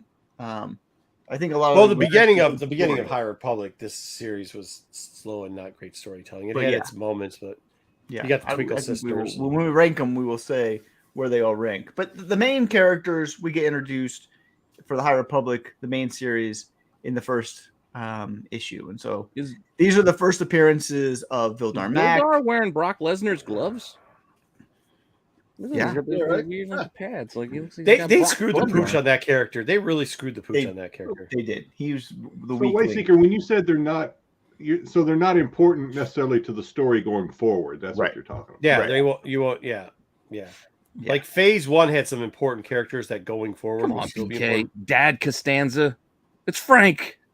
I mean, I think there's a couple that we'll see going forward. We can talk about those as they come up. But most of the characters we won't see. Tay actually started off kind of weak, but ended up pretty good. Yeah, and Maddie was good. Maddie was good around. They did a great job with her in both. Drizzt, the Dark Elf. Yep. And I'll be honest with you, as much as I thought the mother was like just a weak load, like Olivia was pretty strong throughout. So I'll give you 2.5 nods on these characters of relevance and good storytelling. I'd say Maddie. I think Maddie was a lot stronger. Well, she could be annoying as hell, but she was a lot stronger character than Olivia. I thought so too. I think Maddie was the strongest of them. I would agree with that. Other first appearances that we get in the High Republic mainline, you get this unidentified sorcerer ton guy. This was just a waste of a story. I thought it said third real quick. Unidentified sorcerer turd. This guy came up in like 8. But we got nothing about him. This got no. Yeah, it was. They did give us a deep dive into it. Well, hold on now. They gave us little bits about it, but I think this is where you see my passion about how bad Adventures was, because I love Sal as a character, and I think they did a shit job as that. And I think this is where you see Wayseeker's love for the Sorcerer Ton, where he was really expecting to get some deep dive on them and their characters, and he's right. They sprinkled it around there, a little salt here, a little sugar there, but they didn't give us enough on it. I mean, it was pretty weak sauce across the board on it. But we got like every episode was like a Vildar flashback to this guy. That's because Vildar Max sucks. That's because Vildar. We didn't get this guy's name. It just said, he got kicked out of the order. Like, that's the only thing we got about this guy that was like such an important part of the story. So that was a little weak. Tarna Miak was one of the other sorcerers that came up in like every episode. So second, third book. Yeah, I didn't put all of them. There's a bunch of these other Force faction characters that came up again and again and again. I didn't put them all in here. But I think if they go, out of this, like I think where they touched on those characters but didn't give us too much, but gave us a feeling for the sorcerers, that's something they might be able to reach. If anything, those characters they might be able to reach back to again at one point. Yeah, just my opinion on it. Yep. And you see their color coding here. If it's red, they're dead. If it's yellow, they're still alive, and that's the way for the other one. So it keeps you alive, knowing on who's surviving, who didn't make it out of this phase. Oh, the Battle Beast didn't make it. Yeah. No, she did not. Yeah. Sunshine Dobbs survived. Marco's favorite character. His first appearance was in High Republic 1. Master Liban also was in High Republic 1. The good old Tiger. Other first appearances. These are people who I think we could see in the future. Are the Twinkle Sisters? People like the Twinkle Sisters. I still can't believe they have freaking regular human names. Camille and Delphine. Come on, man. When you say see in the future, my cousin's name is mean Camille. like in phase 3? They're probably named after either what? Hey, hold on. They're Who probably knows? named after one of the writers, like relatives, or one of the artists. They do that shit all the time. How exotic is the name Luke? Yeah, and Delphine. Luke Skywalker. Come on, named Delphine. come on, have a name. Do Camilla Stone, something like that. Camilla, like Camilo, freaking rocket ship. Then it just makes it difficult for the sake of making it difficult. I know. Yeah, like Cardon. Like, what the fuck are we doing here? I don't know if these are aliens. They can, who knows how long they could live. But these were characters that people liked. I could see the Twinkle Sisters showing up somewhere again. Mm-hmm. Agreed. They were HR2. They were the second one. HR2. And another one that could show up again is that the Kraton. He was the one. He could be. Yeah, he could be the Maz of this phase. Like he could 100% or 100%. Yep. So two has a little bit of potential. Two probably has. Two.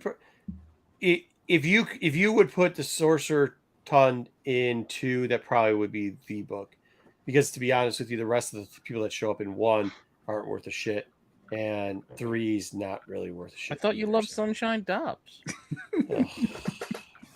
Well, I mean, even going forward, they're not really going to be relevant to the story. Like when you see them go back and deal with stuff, like it was weird because High Republic 1, not a lot of the characters in High Republic 1 for their first appearance has relevance down the road into Phase 3. It was later on in the books that you saw the first appearances that keyed up. This was very similar. The 2 and 4 probably had. Yeah. Well, I mean, we'll see how 4 pans out. I think I have a typo on here. I'll have to fix it. I think this is 4, but I think this is 4 too. Yeah. Yeah, I think Marco didn't correct it, so that's all right. 3, you get the Archivist. I was going to argue with you, but now that you corrected yourself.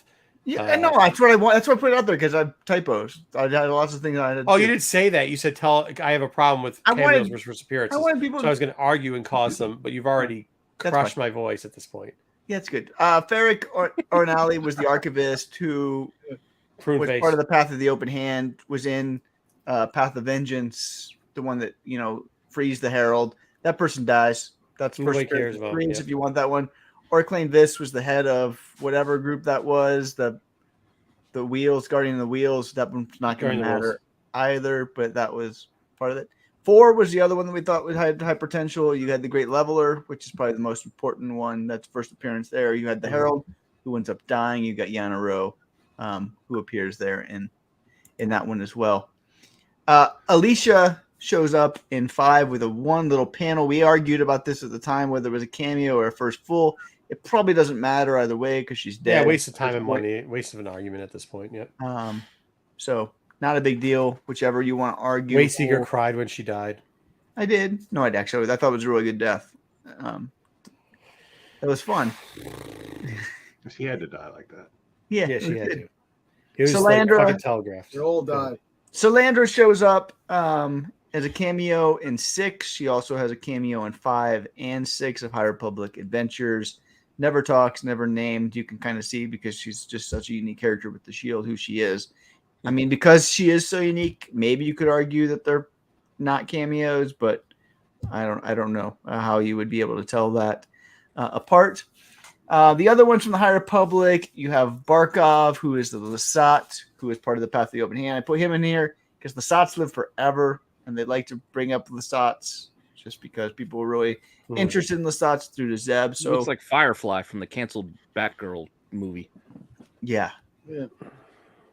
So that one maybe will be somebody who could appear again in the future. And then the other one, I didn't know where this cameo or full happens. This is a character I actually think we will see more of in the future somehow, whether it just might be a short story or something. But this is Shay Grenadra, who is AKA Mary. And so I'm pretty sure this is either Mara Sarantika's mother or grandmother, and they're going to give us that backstory at some point. So maybe. So I mean, show. I wish she was important to this phase, but I don't see that going forward. The only ones, I'll be honest with you, the only ones that I think are important in this run, if people see them and pick them up, is if you're going to pick them up now, is 2 and 4. It's the only ones that are going to have any chance of having any worthwhile value down the road. Just to be honest. And yes, number 5 is not that; it's 4. He's right on the cover. And then he makes. I mean, you get the double cameo first appearance. Can you go back? Because I said, and this probably has nothing to do with what we're about the scope of this segment, but so the Great Leveler somehow ends up getting frozen, right? We know that from correct phase 1, and based on the way the book ended, you have to assume. I mean, Mara said something about living 1,000 years. Was it Mara that said that, or the other one? Marta said right? it. Yeah, Marta. Sorry, Marta. So, is Marta? Is she the aunt that in that Martian goes to visit, or do you think Marta is somehow like the great grandmother of Martian? I think she'll be the aunt. Yeah, I would agree on that. That's what I'm thinking too. But I don't. I think she's alive in phase 3. We'll find out if I'm right or wrong. This is something we talked about when we had the book review. But she died. Well, that aunt died though, right? In phase 1, right? Well, there's all those people on the planet. Remember when they went back to the planet and there was all the family members that were still living on that planet? And Martian got an argument with one of them. Okay. I think there's a different. I think it will be a family member that lives on that icy planet. But we'll see. Yeah. Sorcerer Turd. We might actually get Yana too. I mean, that's what I'm saying. 2 and 4. If you had to look at if I had to put $1 on all the books that were in of this that we just went over, 2 and 4 are the only 2 I'm putting $1 on. Maybe I might. Well, Marta lives 1,000 years. Doesn't it stand to reason that Yana would too? They're the same species. Yeah, right? that's what I'm saying. I think we're going to see. I think one of the two. That's what I'm saying. Like, I think you have a bet on one of the two being still alive in phase 3. Will any of them make a lunchbox, like Dwayne's asking? Doubtful. But no, the Twinkle sisters might. Yeah, maybe. Twinkle sisters might. But when Marta said something about living 1,000 years to Yana was like, thought she was full of shit. So I don't think that's their regular lifespan is 1,000 years. I don't know. I think we'll see in 3. Yeah. Yeah. It does equal the best day. What up, AOA? Again, we're just giving you all the first appearances. You can do with it as you want, but we're running through everything that we can so you can kind of figure out who you like and who you don't. Yeah, who you don't. Hey, it's the X-Men Forge. Unfortunately, there's just so many first appearances in there. Again, I didn't put all of the small ones. We had lots of, like. Yeah, but I think it's good to show, so these we're just talking about pretty much the HR, the High Republic main 2 titles, our HR and HR Adventures, and giving you kind of a feeling for the HR titles, at least for HR and see what were. There's only 2 books, I think, is if you want to go and grab a 10.97 for 50 cents, sure, go ahead and do it. But I think legitimately, you got 2 shots, you got 4 and 2 of anything happening with those books. Yeah, I'd agree with that. Mm-hmm. Yep. All right. So the Blade, some High Republic first appearances here. Blade 1, you get Barash Stilvian. I like Barash. I like her. You get Benji Marco. And Benji Marco, I'm going to put a sleeper on Benji Marco. Benji Marco. I like him. I like him. Dave's sake right here. You also get a Jedi Master, Hellion Volte, in number 1. The reason I put Benji Marco as a sleeper, Benji Marco's a great name. A considerably lengthy amount of space in Chronicles of the Jedi, which is one of those encyclopedia books that came out not too long ago, which we said maybe we'll review, maybe not. I'm the only one that's ever going to read it, so it's up to me to do it. He's human. So it doesn't. He's not going to go forward. But for whatever reason, in this encyclopedia part, where it's talked about, the fall of Starlight, they put a considerable amount of time on this character. So I found that striking. Of all the characters that they included in this encyclopedia, they included this one. Maybe there's some other story that they're wanting to tell, or maybe they're just, pulling a fast one on me because they know that I'm a sucker for anything. I don't know. But this one did show up in Chronicles of the Jedi, the encyclopedia book. So, yeah. It's quite possible. So that one, again, sleeper. Who knows? Blade 2, you get Prince Colden, who doesn't matter. You get Tozen, who is like Tozen, who looks Jericho. like Ben Stiller Wilson's from son. Dodgeball. he's like Neither one of those two matter. one of the, he was kind of a pirate. Hey, overlord. he could be guy. Corsair with a He could Starjammer. be there with Starjammers. Or he could be Forge. The Summer's dad. He could be Forge. That's what I'm saying. He could be the Summer's dad. Yeah, you're right. Yeah. Yep. You also get Admiral Vice. We had an argument at the time. Is this cameo? Is it not? We went back and forth on that one. Me and Marco said it was a full. Jedi didn't understand it because she doesn't say anything. She's not even actually introduced in it, really. She just kind of appears. Though, yeah. But then you get What about the cover of the Sorceress of second Eternity? Okay, but That's can we gotta be- now that the Blade's over discuss that? Even though and go back, I will. Okay, yeah, we'll finish it off and then I'll tell you which of these books I think is important. Go ahead. Then you got the Queen and the Princess in 3, and you get the cameo of this Jedi Master, Grandmaster, whatever his name was. I don't remember, but he's Grandmaster nobody gives a fuck. So LaRue. So none of these books are worth a shit.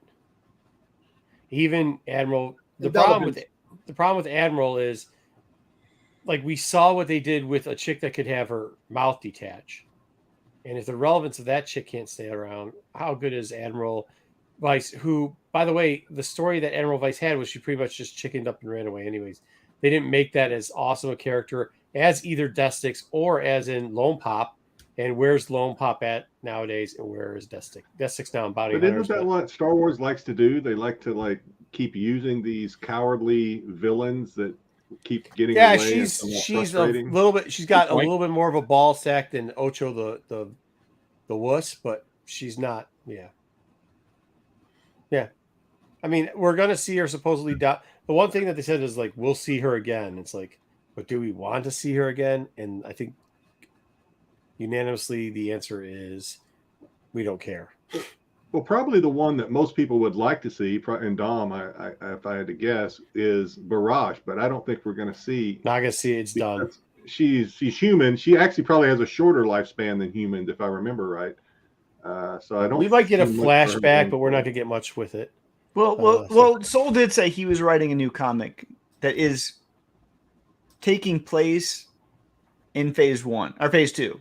So the next Soul comic is going to be about Porter Engle becoming the Blade. So it's but is it like a flashback? Okay. Of, so we'll see her there then. So we might see her there, but I don't think it's going to matter. But that's what I'm saying. Yeah, it's not going to matter. Term, that's but we could probably see her again in that comic, though.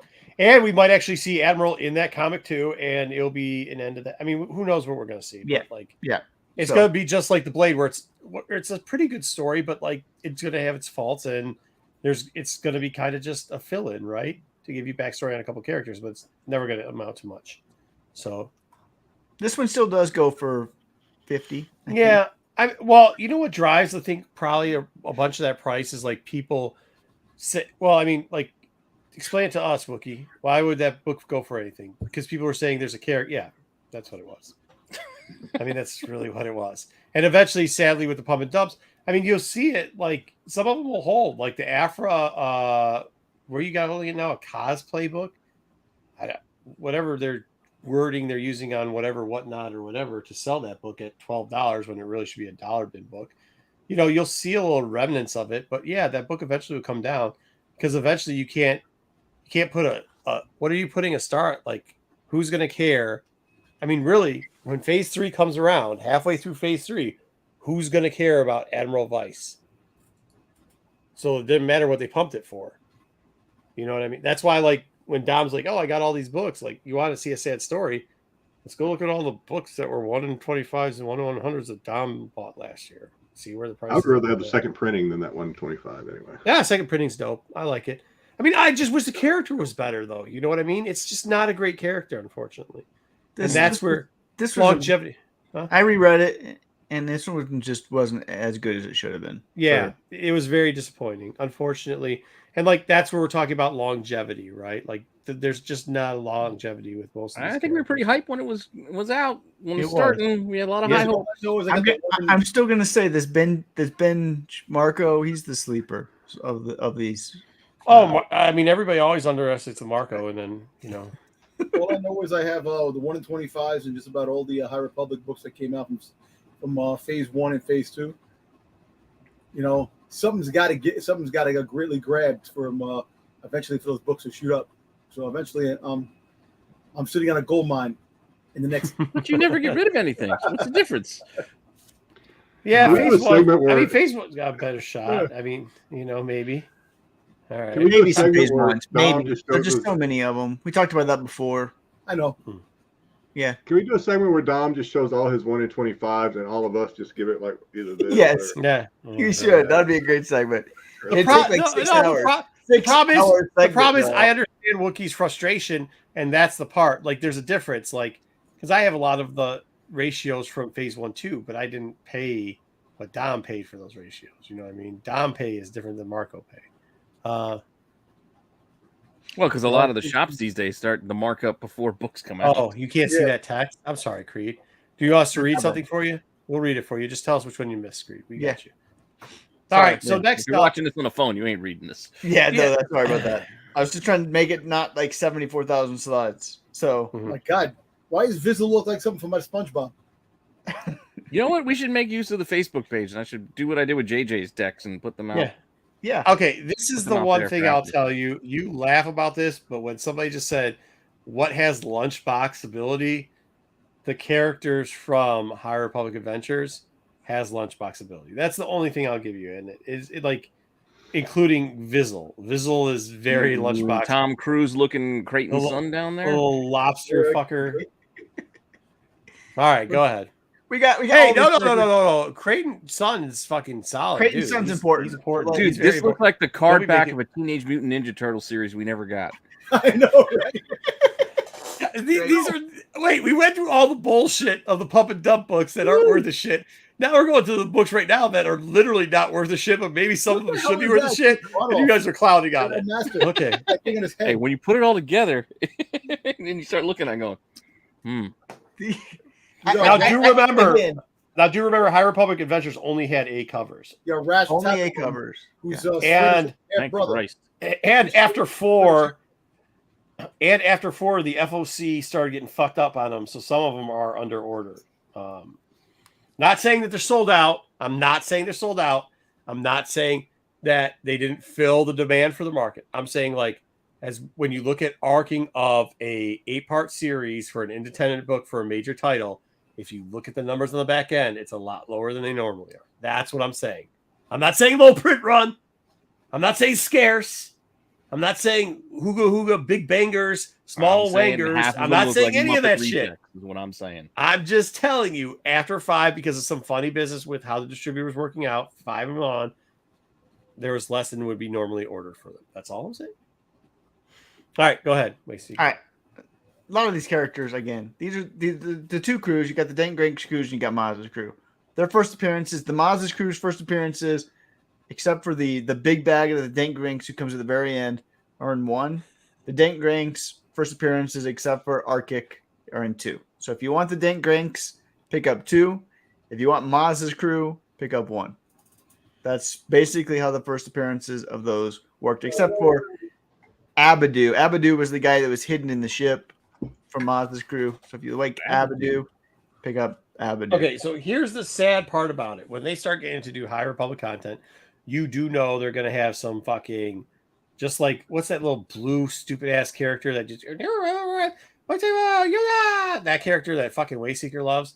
They're going to do some shit like this. Oh. The Jedi mini from adventures. the, Young Jedi. Yeah, Young Jedi Adventure shit. What's This his is name? these characters. No. These characters are 1,000%, 1,000% young Jedi characters when they start doing. Like I'm saying, like 7 years down the line, that's what you're gonna get.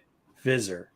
You sure? You're gonna get Because it. that fourth dude, Raph Thatch Bum, like he kind of looks like that new image book Vanish or whatever the hell. Or he looks like Up. Shredder's younger brother. But also, here's the thing. If you believe in Sav as a character, these characters are going to be connected to Sav for a very long time. Because we even saw Maz later, 150 years later, Sav and Maz stay connected and are good friends. For 150 years, and if you believe in Maz, then you have to believe in these characters, unfortunately. Yeah. But do you believe in the dank Granks or what also, or do you just believe in the I would believe more in the Maz characters because the HR1 characters? Yeah. I think that book's still relatively I wouldn't pay more than $1 for that book, but no, I probably wouldn't either. But I think it has probably more potential than the Blade books. No, no. And also, that's this one, right? Yes. Yeah, Sav. Which we'll get to later. So anyway, we got those. Okay, we got it. You got her Sav's Jedi Master, who's just a doofus who gets replaced at 3, so not important there. You got 2 cameos that are kind of important because we don't see him anywhere else. Creighton's son, we don't see anywhere else, and so Creighton's son is like the Camelot of this series. That's kind of how they formed him. And if we don't get a first appearances, this 5 could be kind of important because you could see Creighton's son down the line. And once again, I think there's that's when it starts to twiddle out about how many copies there will be of that. So 5 for $1, I'd get that. I'd get 1. I'd pass on all the rest except for. And these ones you pass on. No, I don't pass on 6. Bear Bash or whatever. There's a whole bunch of shit in 6. There's a whole bunch of shit in 6. The Eram, all of those first appearances. Yeah. I just put one of them down. Ambassador. Bumblehead Bim. No. Now, some of these, I will tell you that some of these, if we have run collectors through 6, 7, and 8, it might be worth, if you find a couple runs of them cheap, it might be grab them, very, very cheap. Because I know for a fact that some people didn't even order fucking 7. Well, I want to hear Dom complain about the Twinkle Sisters' real human names when we get to Islab, Lex, and Toby. No. Bumblehead Bim. Yeah, but Bumblehead Bim is a silly name. Somebody's named Toby. Bro, that's because he didn't read it. Reading Bumblehead Bim is the dumbest shit. When you read it the first time, you're like, these names. These writers have to have. Hey, I never met a Toby I didn't like. These human names that these characters are ridiculous. I'd rather have a human name than that's ridiculous. Bumblehead Bim is not fuck Dom. Say it. No, that's ridiculous too. But the fact is that say the name. Bumblehead Bim. Okay, now say Camila. What? Camila, whatever the sister name. Camille. Okay, which one sounds stupider coming out of your mouth? It's 1,000% Bumblehead Bim. Oh, I'm deep in the space, and here comes Camille. I thought it was funny. Toby. All of a sudden, you see 2 monstrous bouncers that are twin chicks, and that's kind of funny. Bumblehead Bim is just the dumbest shit. Reading it is dumb. Okay. Dumb. It was dumb. Oh, Lex, well, I think and the Toby. That's Another one. Dumb. That's okay. You know what that might be of? Eddie on friggin' Cartoon Network. So I think 1's the one to go after here. 5 probably second best. And if you want to just fuck around, see what happens, grab a 6. Hey, 8's so important. It's not even on the list. It didn't have any first appearances. That doesn't mean it wasn't a good book. You don't judge books by first appearances when you're reviewing how good they are. All right, High Republic Adventures, Nameless Terror. 1 is the book to own if you believe in any of these characters, because all the first appearances are 1. There's nothing else that comes after 1. It's just these group of characters from the Path of the Open Hand and these, slow down. It's not a group of characters. There's about half the characters because half the characters die like motherfuckers. Yeah, there's a lot of red. Everybody is introduced in the first book, and nobody else gets introduced because it's about what happens to these characters. So Rook is probably one of the better characters coming out of High Republic. Except for he goes shirtless at one point for some reason that we don't understand. Right? No, that was Barnabas. Barnabas is was that Barnabas that did that shirtless? Yeah, he just was like completely shirtless for no reason. Yeah. He did what was the guy's name? Burt Reynolds. He did Burt Reynolds on a lion skin rug for some reason. Barnabas, what is it? Dracula from friggin' night. What is it? Shadows. What's the name of the? What we do in the shadows? No. Solstice kind of sucked. I'll tell you, Sala was a really good character. Too bad they killed her off. Amber sucks. Pruneface sucks. the robot is what it is, and Scaredy Cat open hand guy was Scaredy Cat open hand. Again, he could be important. He could be. The reason All the open pants die except for Geth. Geth is Mari's baby daddy. Like they're the one that have a baby together, and Mari thinks that Geth is dead because they're off on this planet. Right. But they keep alive Mari. They keep alive Geth. And the robot. Well, the robot too. I mean, we got the robot too. So we got two things that, there's two things here out of this book. I think the back end is, you get rid of all these. The Johnny Depp one? Yeah. The remake of the show. But Zenith, who cares about Zenith or Koron or Ambar? I agree with you. But Rook's interesting. So again, worth picking up for maybe a buck or two. Plus, he looks fresh from the barbershop with that cut. He does. Yep. So that's for Nameless Terror. Those are the first appearances. Hey, you got about 2 characters worth it. I know, right? What's up? Why does he look like a live action piece? Who, Barnabas? Yeah. he's like the cool one. I don't know. Because you didn't want to show him on the bearskin rug. You didn't want to show him without his shirt on. Hey, Pete, do you remember? No, legit ass. He's like just chilling out of bed. No fucking cover your loins. Like that's about it. Vic's Phonic. Ooh, Vic's Phonic. I think I might have that handy. Let's see. Probably one of the best stories. So they're all first appearances are all in one. I think Aslan is important going forward to phase 3. We'll see if I'm right. I said I do. Let's see. Aslan is the one who I believe is alive that Yoda goes and finds at the end of Midnight Horizon. We'll see if I'm right or wrong during phase 3. I know he's a human, so we'll have to figure out how he's still alive 150 years later. But we'll see. I think he is probably stuck in Bastard. Hey, Jedi Archivists are always good to grab too, by the way. Plus, this book is dope. Plus, once again, people won't forget. Shirtless. What? Well, he's not when he was doing the Burt Reynolds. Wait. He's in the middle of the night. He has like this dream. He's shirtless. Sweaty dream. He wakes up all Vix sweaty. comes in and he's shirtless. Yeah, I got the Burt Reynolds stroll here. If you want to go big screen there. No, you gotta do it when he does. I know what I'm saying. That's the Burt Reynolds pose. Oh right yeah, there. Just wait till you see him shirtless. Wait till you see him shirtless. Now he's having his crazy. Oh, here we go. And then he's then he woke up. Yeah. Just that's it. Sweaty. Oh, yeah. Really gets our chat going. I like. All right. But Barnabas was a cool character. He's way back in the past. So he's not even in phase 1. He's centuries before Rel phase is the 1. only character we're going after here, and maybe Vin, because Vin for some reason can be a bazillion years old. We don't know. And I'm telling you, Aslan I think will be in phase 3. We'll see if I'm right or wrong. Yeah, Rel. Yeah. We agree on that one. So I think this is actually a decent book. Plus, this book was a really good fucking write. It was the first time Gray did a there's a lot of shit to this book. First one Gray did, right? First comic ever for her, she's a Star Wars starhole. Like, they're not going to come out with a TPB of it. It came out with 2 different covers. It came out as one book instead of a mini. It came out on the wrong fucking week. There's a lot of shit with this the book order was all jacked up. They jacked the fuck up. Yeah. Supposed to be some people ordered a cheaper book, didn't get it. Then it became a double price. Yeah, because they ordered one because it was supposed to be 1 and 2, and then they had to reorder it because they made it 1 issue. Whole thing. They fucked the first print up so hard. There wasn't no second print coming out. I know. I'm just saying they would have been a second print if they didn't. Mess it up. Dark Horse doesn't do second prints like that. So they don't. No. No. This is why when everybody was all worked up about everything else, they should have been worked up about this book. So if you didn't grab this one, we can't help you. I got this out of volume 2, probably the strongest of the books. You got a character that's gonna be inside 3 and gonna have a difference. I don't think Wayseeker's way out of pocket saying that Yoda might be going for Rel. I think that's a very strong possibility. And it had a bunch of good stuff. Gray has written great books for Star Wars for a million times. That's like having an artist do a cover for the first time. It's the first time she wrote a comic book.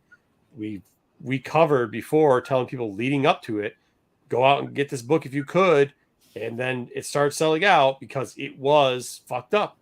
And wasn't this the one that the truck had a problem, got into an accident? No, not that one. Okay. No, this is the one that was supposed to be a mini, and then it wasn't a mini, Yeah. and then they didn't ever show the B cover, and the B cover was sweet.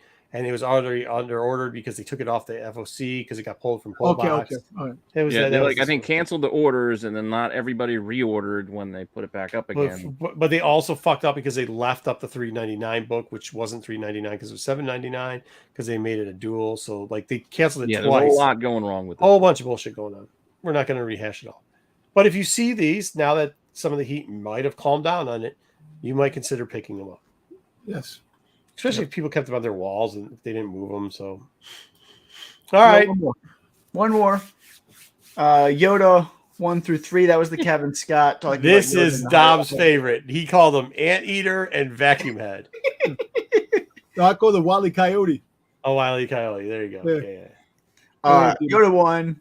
You get 3 first appearances. There's a lot more. There's the whole all of that species that Bree is, and all that other species that were the pirates. I didn't put them in here because that would have taken up way too much time, and they don't matter. Bree was the only one that was like the main one of them. So just to kind of clarify all of them with Bree, but you got the 2 Jedi Masters. You got Dejuka and Ella Sutan. Ella Sutan plays a pretty important role in the books, Path of Vengeance, and some other books. Their first appearance is Yoda 1, and Dejuka we never. Actually, I think we do see Dejuka in Blade 4 as well. We do. Also, yeah. But this is the first. Also, though, these characters are going to mean to shit. So who knows? But they're all. I did like Yoda 1 through 3 though, so it was nice. Yeah. So if you want them, you pick them up in Yoda 1. I will say that keep an eye out for Yoda 10, because Yoda 10 is Kevin Scott is writing Yoda 10. So it's going to be like the summation of all of them. But because Kevin's writing it, it could have High Republic ties. So we will see if anything from High Republic makes its way into Yoda 10. Had some High Republic ties in 1 through 3. So it's always good to have Kevin back. This last arc by Guggenheim has been very subpar. It's been rough. Yeah. All right. That's the first appearances from Phase 2. Yeah. Really exciting. Ooh. No, good job though. No, very good job. We gotta do but I mean, let's be real. There's like 3 books there that are worth of fucking shit.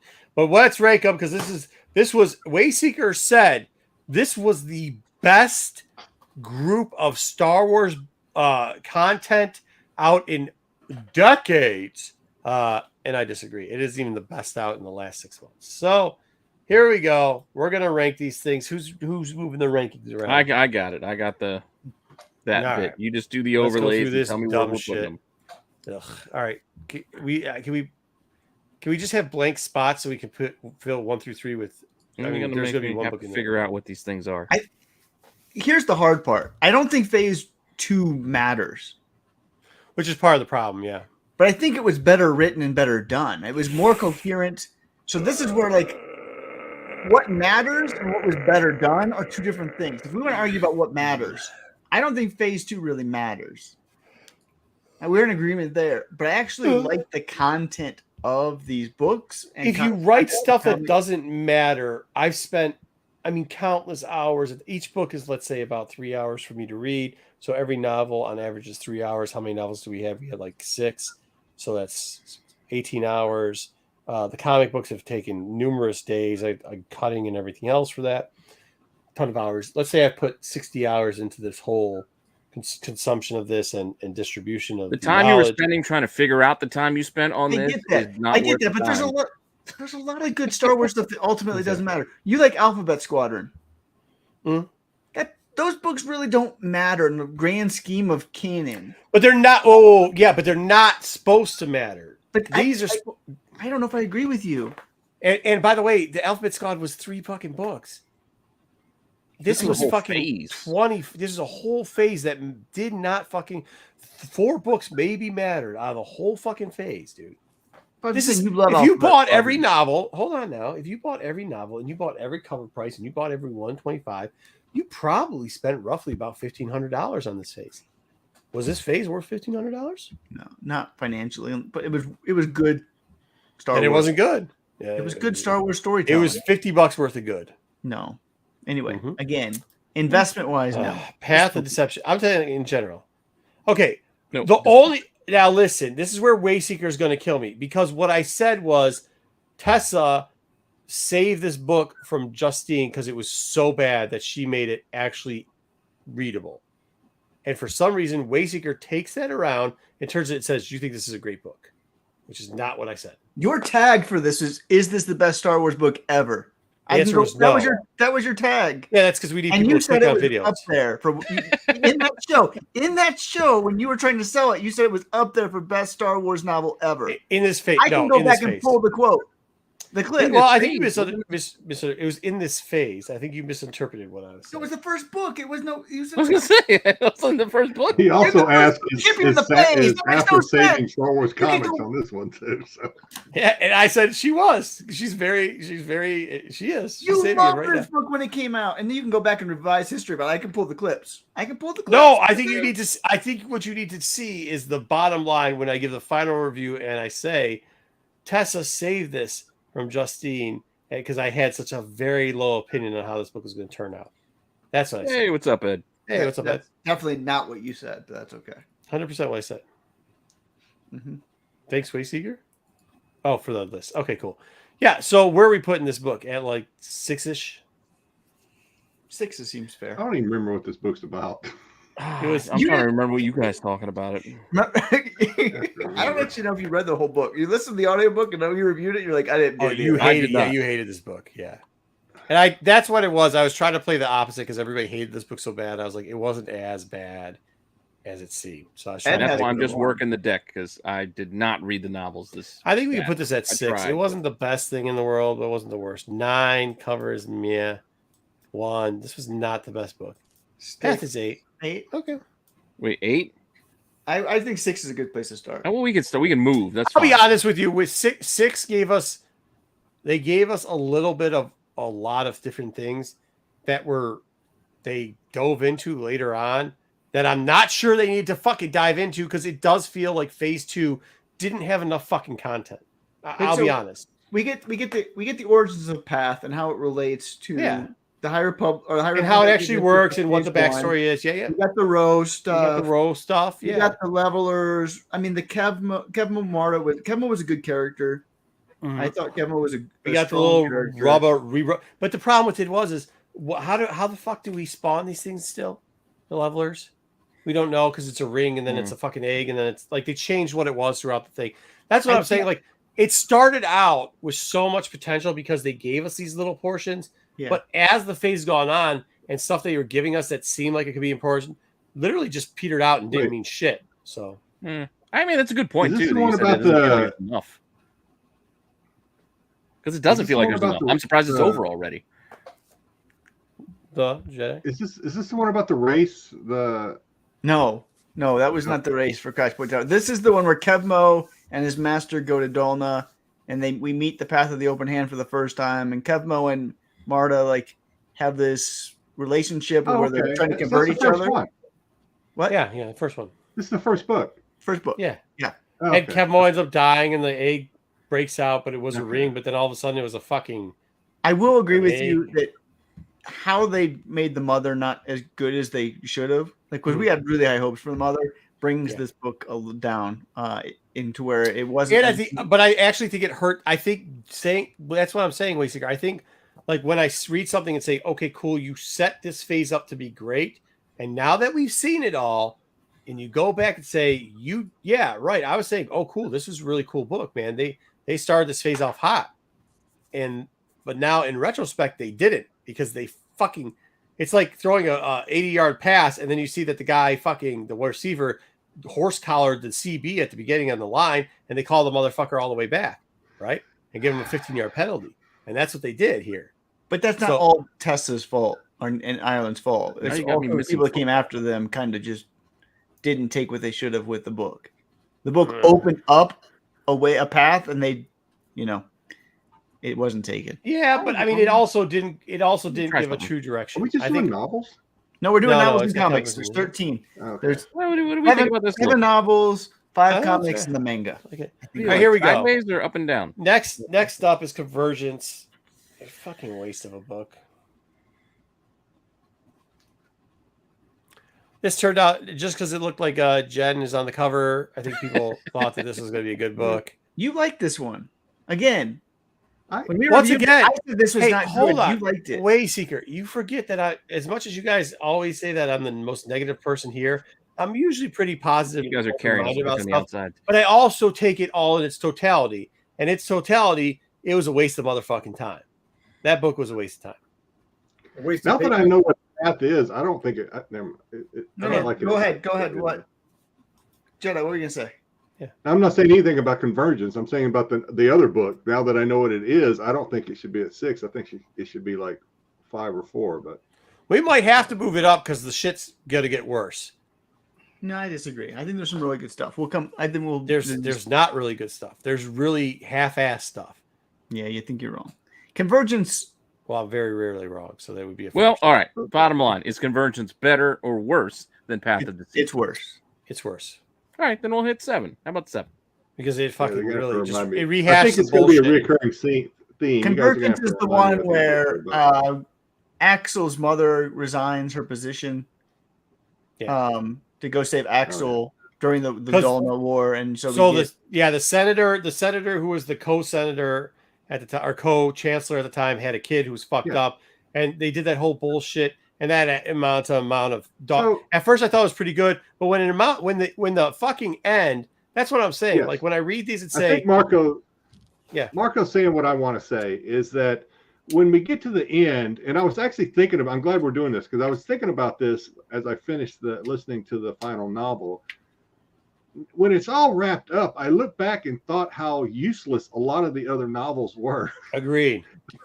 that we had. That's what I'm saying. Like when you see the startup and you say, okay, I think in our heads we're like, cool, because we saw phase 1. I spent those Audible credits on things I'm probably never going to listen to now. Yeah, no, but when you see phase 1 and you see it actually pay off, like when Loden Greystorm dies, when you get when Marshawn Rowe becomes the big bad, when you see him actually cutting the hand off of one of the store, and those payoffs kept paying off as it went back, we said, cool, these are good starting points. But then it kept going, and you kept going, wait, so they didn't give us a payoff in these 2 books, and they didn't give us the payoff in the back end. You know what I mean? I get you. I was actually thinking that we needed Wayseeker to go towards the end, when it was all said and done, I was thinking we needed Wayseeker to come up with a list of novels that someone can read, and they don't have to read all of them, and they can still understand phase 2. Yeah, and I think you can narrow that down to maybe 4 novels. I think Path of the Sea is a must-read if you need to read a novel because of how it opens and the characters and understanding the path. The problem is there's no development of them. You said there's development. The most important thing about phase 2 is the development of characters and stories. If you read Path of the Open Hand and didn't read anything else, you didn't need to read fucking anything else because it never developed the characters or the storyline. It just fucking was, yeah. But with the Path, that's where you got a lot of those voices in their heads that guided them and impacted them throughout a lot. When I'm talking about Marta and Yana, that those came from that first novel, The Path. Right. We're not putting it that influenced their characters throughout all their other novels. Do remember as much shit as we're talking here, it's still the highest ranked book so far. Yeah, we might move it up. Jedi might be right. I don't disagree with Ed, to be honest with you. I don't know if I give it a 1, but it's not 1. 6. It's not 1. We'll come back. This book is trash. Yeah. Well, you know my opinion on George, man. I try to say nice things about him because he's never done me wrong, but I do not like his writing style. I do not like what he does. The only thing I'll say is there's characters in here who I really like. This has actually got some good character. I mean, this is the only thing. Well, because the next book that we're about to show up is fucking garbage. And I know that Wayseeker is going to love it because it probably was like some dudes talking about a relationship and like some weird shit. Everybody's in a relationship and, oh, you backstab me, but I really love you. He likes that fucking soap opera horse shit. If memory serves, everything in this novel was either redone in a comic book or in a later novel. Correct. They explained it a little bit later, yeah. Which better? Arguably, you could say that about the Path of the Open Hand, though, too. No, you can't, because we did not get to see a lot of that stuff in the comics. We didn't get to see. Marta hasn't even appeared in a comic. She didn't even make the first. They absolutely. Okay, I understand. You're focusing on one fucking person. And no, she's the head of that group going forward. It's just you can't be like, oh yeah, we saw the path of the open hand, but we didn't see the head of it going forward.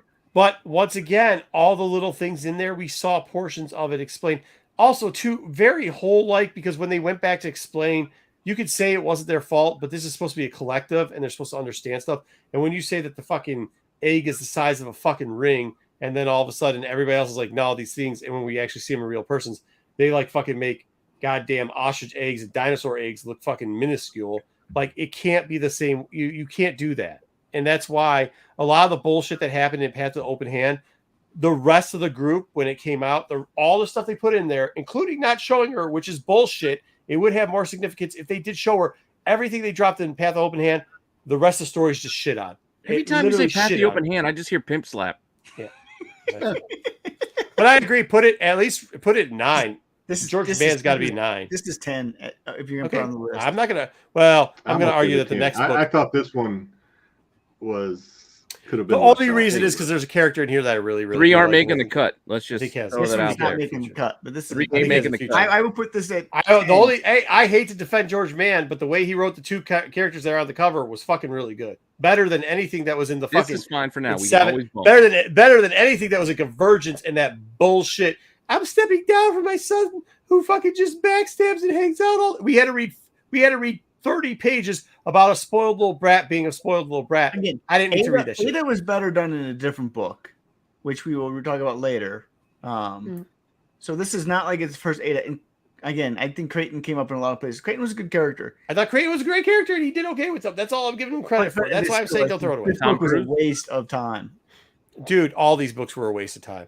Speaking of waste of time and waste of time with a character, this sad sack, I love you, don't love you, I love you, don't love you, I'll backstab you, I love you. Oh, my son's a douchebag. No, he's not a douchebag. Oh, he's a douchebag.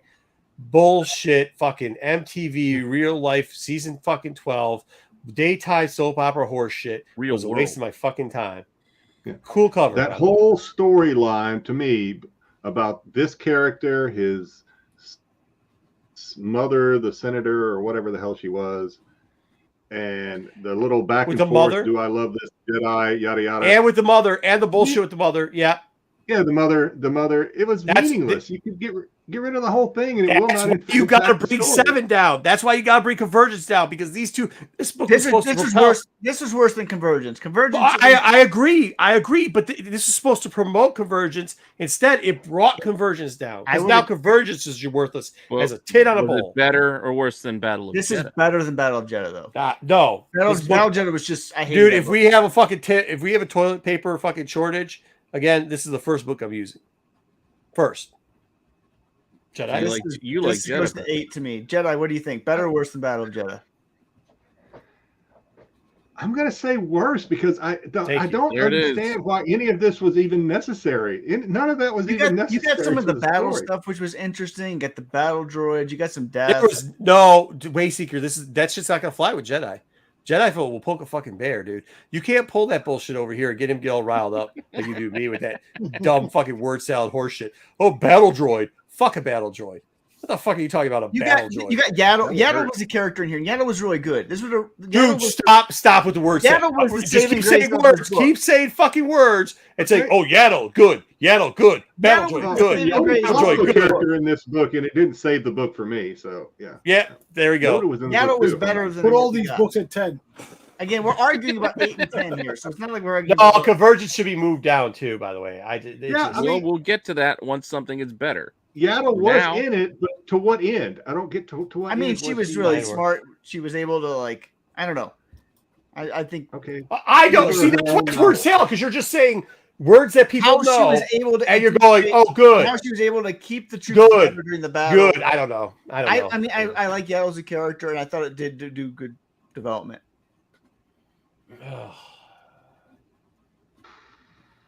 11. No, move 10 down. You can put it at 9 or you can put it at 10. The only saving grace for this, well, first of all, it's a quest for Planet X, and they didn't get anywhere near Planet X. The title's bullshit. which is what No, Space it was should not be a doing. bullshit title. They were doing the quest. Oh, hold on. Because This book should be number 1 because this is what Phase 2 was. We're gonna give you a fucking title, The Quest for Planet X. We're never gonna fucking do shit They with never Planet found X. Groot. We're never gonna go to Planet only X. thing We're never good- gonna see Planet They X. found Monster Zero. Remember Planet X? Monster Zero. This book, at least, the only reason I would say anything good about it, it kind of explained how mapping and prospecting all right. of the light The space where you the started doing lane, it for the or lights. Yeah, the it super kind of hyperspace explained lanes. that. It Hyperspace kind of lanes. explained how there were comm issue problems throughout the entire phase of the Yep. Phase 2. There were all these comm issues, so this kind of Right, but the premise of this book was supposed to give us where Planet X was, and it did none of that. No, That's no, true. you were No, reading that's- into that. that's It true. says quest. It doesn't say. It doesn't say Planet X. It I doesn't agree. say trip to Planet X or our day at Planet X. And There the were requests for it. They never got there.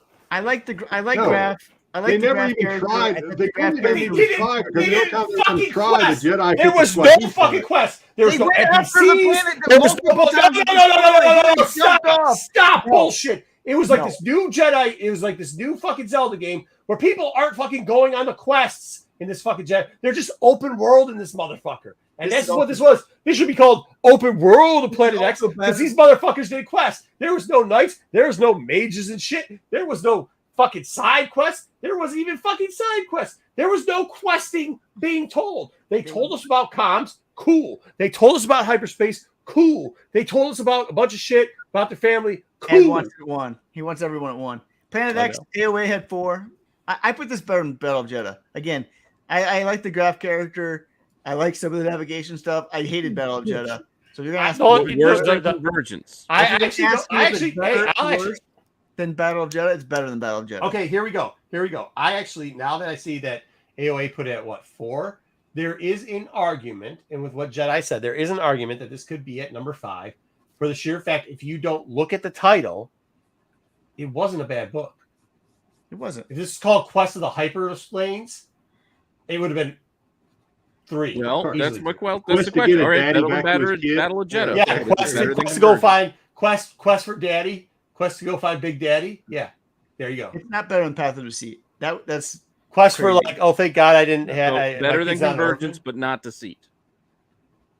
Oh, What it's do you better think? than Deceit. Sure. I can see you moving Convergence down to 8 and putting that at That's 7. what I'm. for now. That's what I'm okay asking with for that. now. I'd be That's fine where with I'm that. I could do that. You could put it at 6. it's not better than Path of Deceit. Well, let's see what Not the chat better has than to Path. say. Okay. Ed says 1, and Ed AOA just says four. 1 for all of them. He's guessing. He's not actually voting. He's trying to guess and be right All right. for Let's what get you guys say. we got one Where's more my bad daddy? That's novel. what should they call it? Quest for Where's My Daddy? Banger. Who All right. is your daddy and what does he do? 1.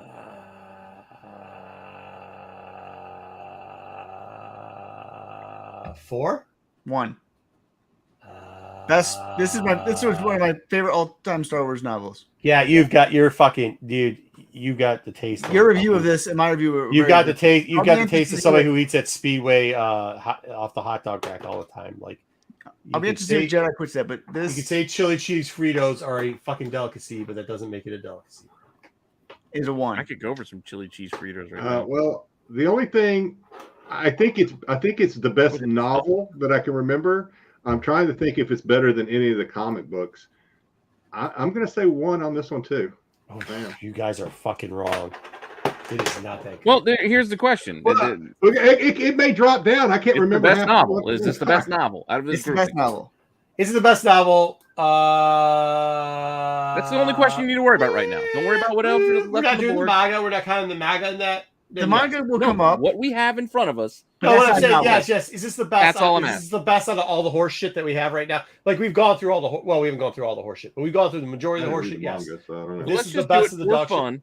We're gonna Yeah, put let's it put it there at at 1. You may No, not agree it's with not it. 1. It's 5. 2 of the other readers It's here, probably because 6. Dom and I are just along for the ride at this point. We're putting it at 1. We can change it as we move on. I can Okay, shift. here we go. We're gonna change it right now. If that's 1, then this is 1. No, this is This is 2. absolutely 1. It had great characters in it. It was fun read. It I actually didn't read it, so you guys are going to have to figure this one This out. is without me. 2. I like the cover. This is one. It has. It's going to come down to chat. It's going to come down to chat. Wookie. Chat. Give Others it. that read Wookie it. knows. Wookie reads it. It's going to be a 1. Wookie's going to make the deciding See, vote. Wookie already had the other book as 2. He had the novel as 2. By the way, that's going to. Who else reads Wookie, AOA? I mean, I think I could argue this is 3. I think Quest of the Jedi is probably better than that bullshit novel was weak sauce. It was the best of the fucking I will weak. say that this is the best of a weak fucking group. It was Quest the best of of the a Jedi weak will go fucking for 2, group. but I could put this right now at 2. 1. Precedent AOA is 1. 3. 1. Ed's 1 for everything. 1. You can't kick Yeah, Ed. we're not counting Ed's though. Ed AOA didn't Ed's read guessing. this either, though. You He can't. might have. That's Marcos. When did might we have hold read the it. fact that they haven't read the book against them? Blue Beetle says 3. Yeah, but he didn't read the book either. You gotta go with chat. AOA. Right now we're tied. It's I'll be honest with you. You guys didn't read this, but this is probably one of the biggest surprises Well, about to how. be fair, of the this is series. what we're gonna do. Great, Regardless Wookie of has it whether at the 3. chat Throwing read a it or 2 not. stat. You guys are disagreeing between 1 and 2. Jedi didn't read this one, but Jedi read the other one. He marked that at 1, so this one is Wayseeker going to hit be it, lesser. It's better. And It's Wookie better. has it. Wookie has this one below the other one. So he had put this one at 3, put the other one at 2. Wookie read it. Wookie, It's just you going to put it 2 at for now. Yeah, you can put a 2 for now. It should be a 1. I stand corrected. So AOA now this is started. 1, even though it shouldn't be. It should be. This should be 3, but this No, is this is 1 not because it's the- better than the fucking novel. It's not better than the manga, but it's better than anything I else. called that's it out there. MAGA. MAGA, whatever. I'm the only one that fucking apparently read the fuck, so I can call whatever the fuck I want. I cannot put this above Path of Deceit. Yeah, because you love the worst. You think Santa. Remember, guys, if you agree with him, you're saying that Santa Staros, that is your fucking palate. Santa Staros is fucking top tier comic of the year. Okay? This is the guy you're listening to. The guy who's saying that horseshit novel, which none of those novels were You fucking didn't like good. the main character. Just hold on, Wayseeker. No. You didn't Just like after the fact that Jedi said that none of these fucking novels were good enough to wipe your ass with, then says, I guess I'll fold and put in 1.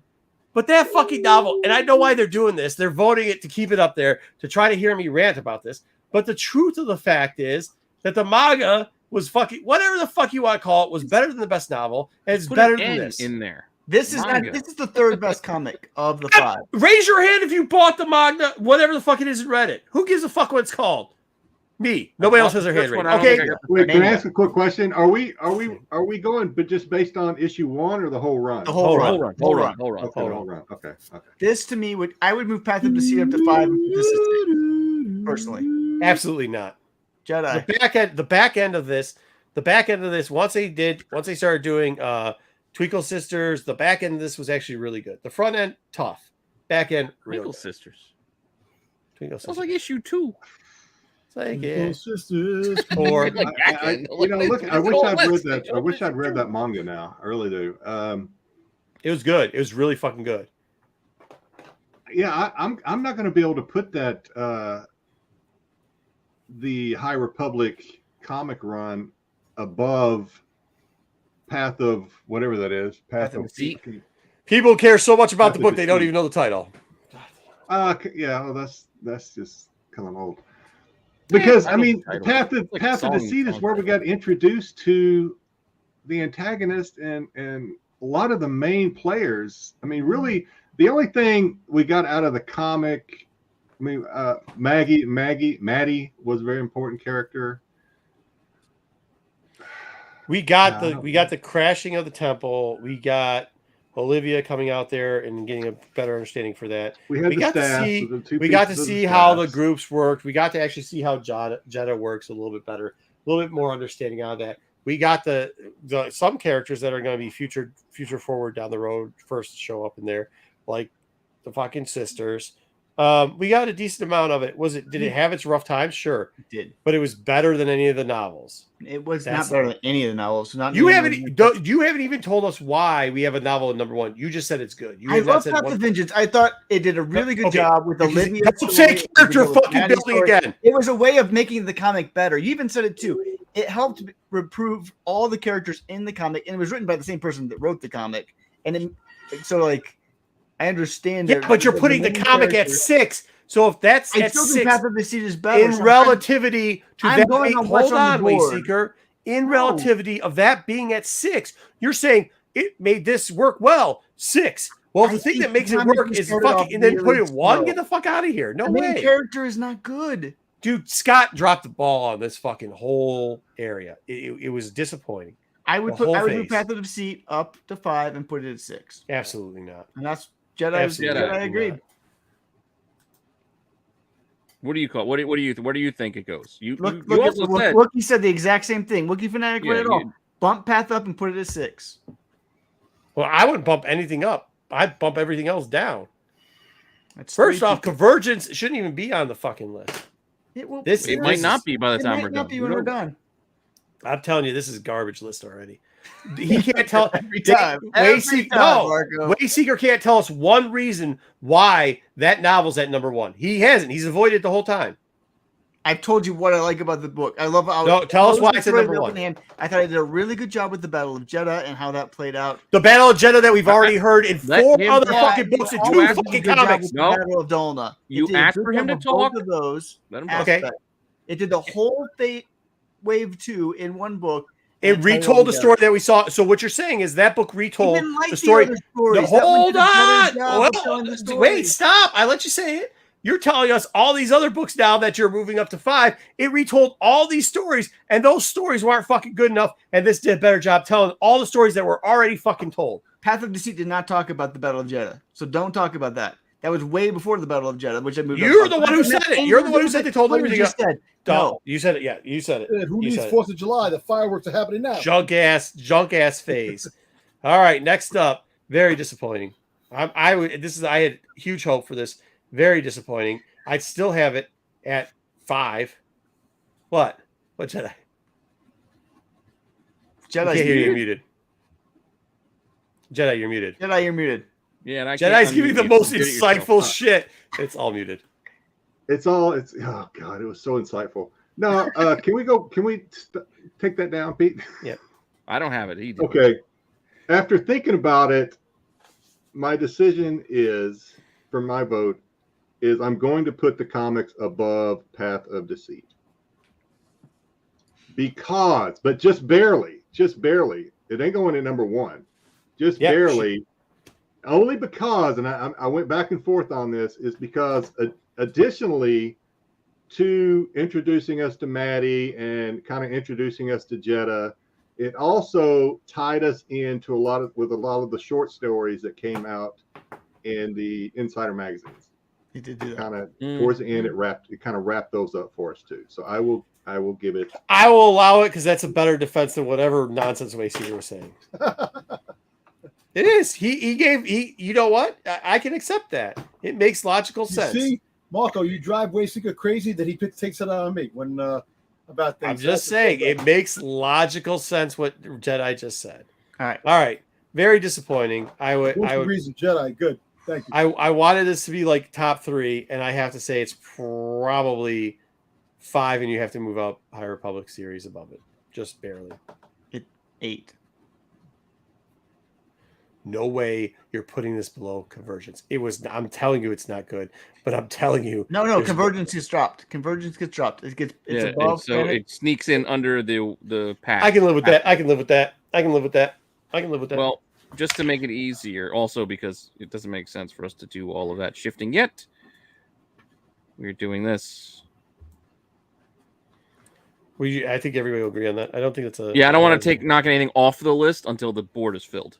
Doesn't make sense. You agree? I mean, Jedi, you didn't read all of them, but I didn't. I think I read only the first 2 comics. I kind of should probably go back and read them, but yeah, I started getting annoyed when it looked like they were forming a weird Avengers team. And I'm like, what the fuck is going on here?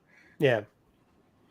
But you did say in the previous segment that there were a lot of important characters that you thought came out of that comic, right? No, there were just only group of characters. There was like one group of characters. Yeah. Another characters squad. And out of 8 books. Well, you were saying if Maz is going to be important going forward, right. A lot of those characters. Yeah, in the first book, half the characters they introduced will be important. Out of 8 books, that's what I'm saying. Like when you're looking at the relativity of this whole phase, they give you all this shit, and you get maybe.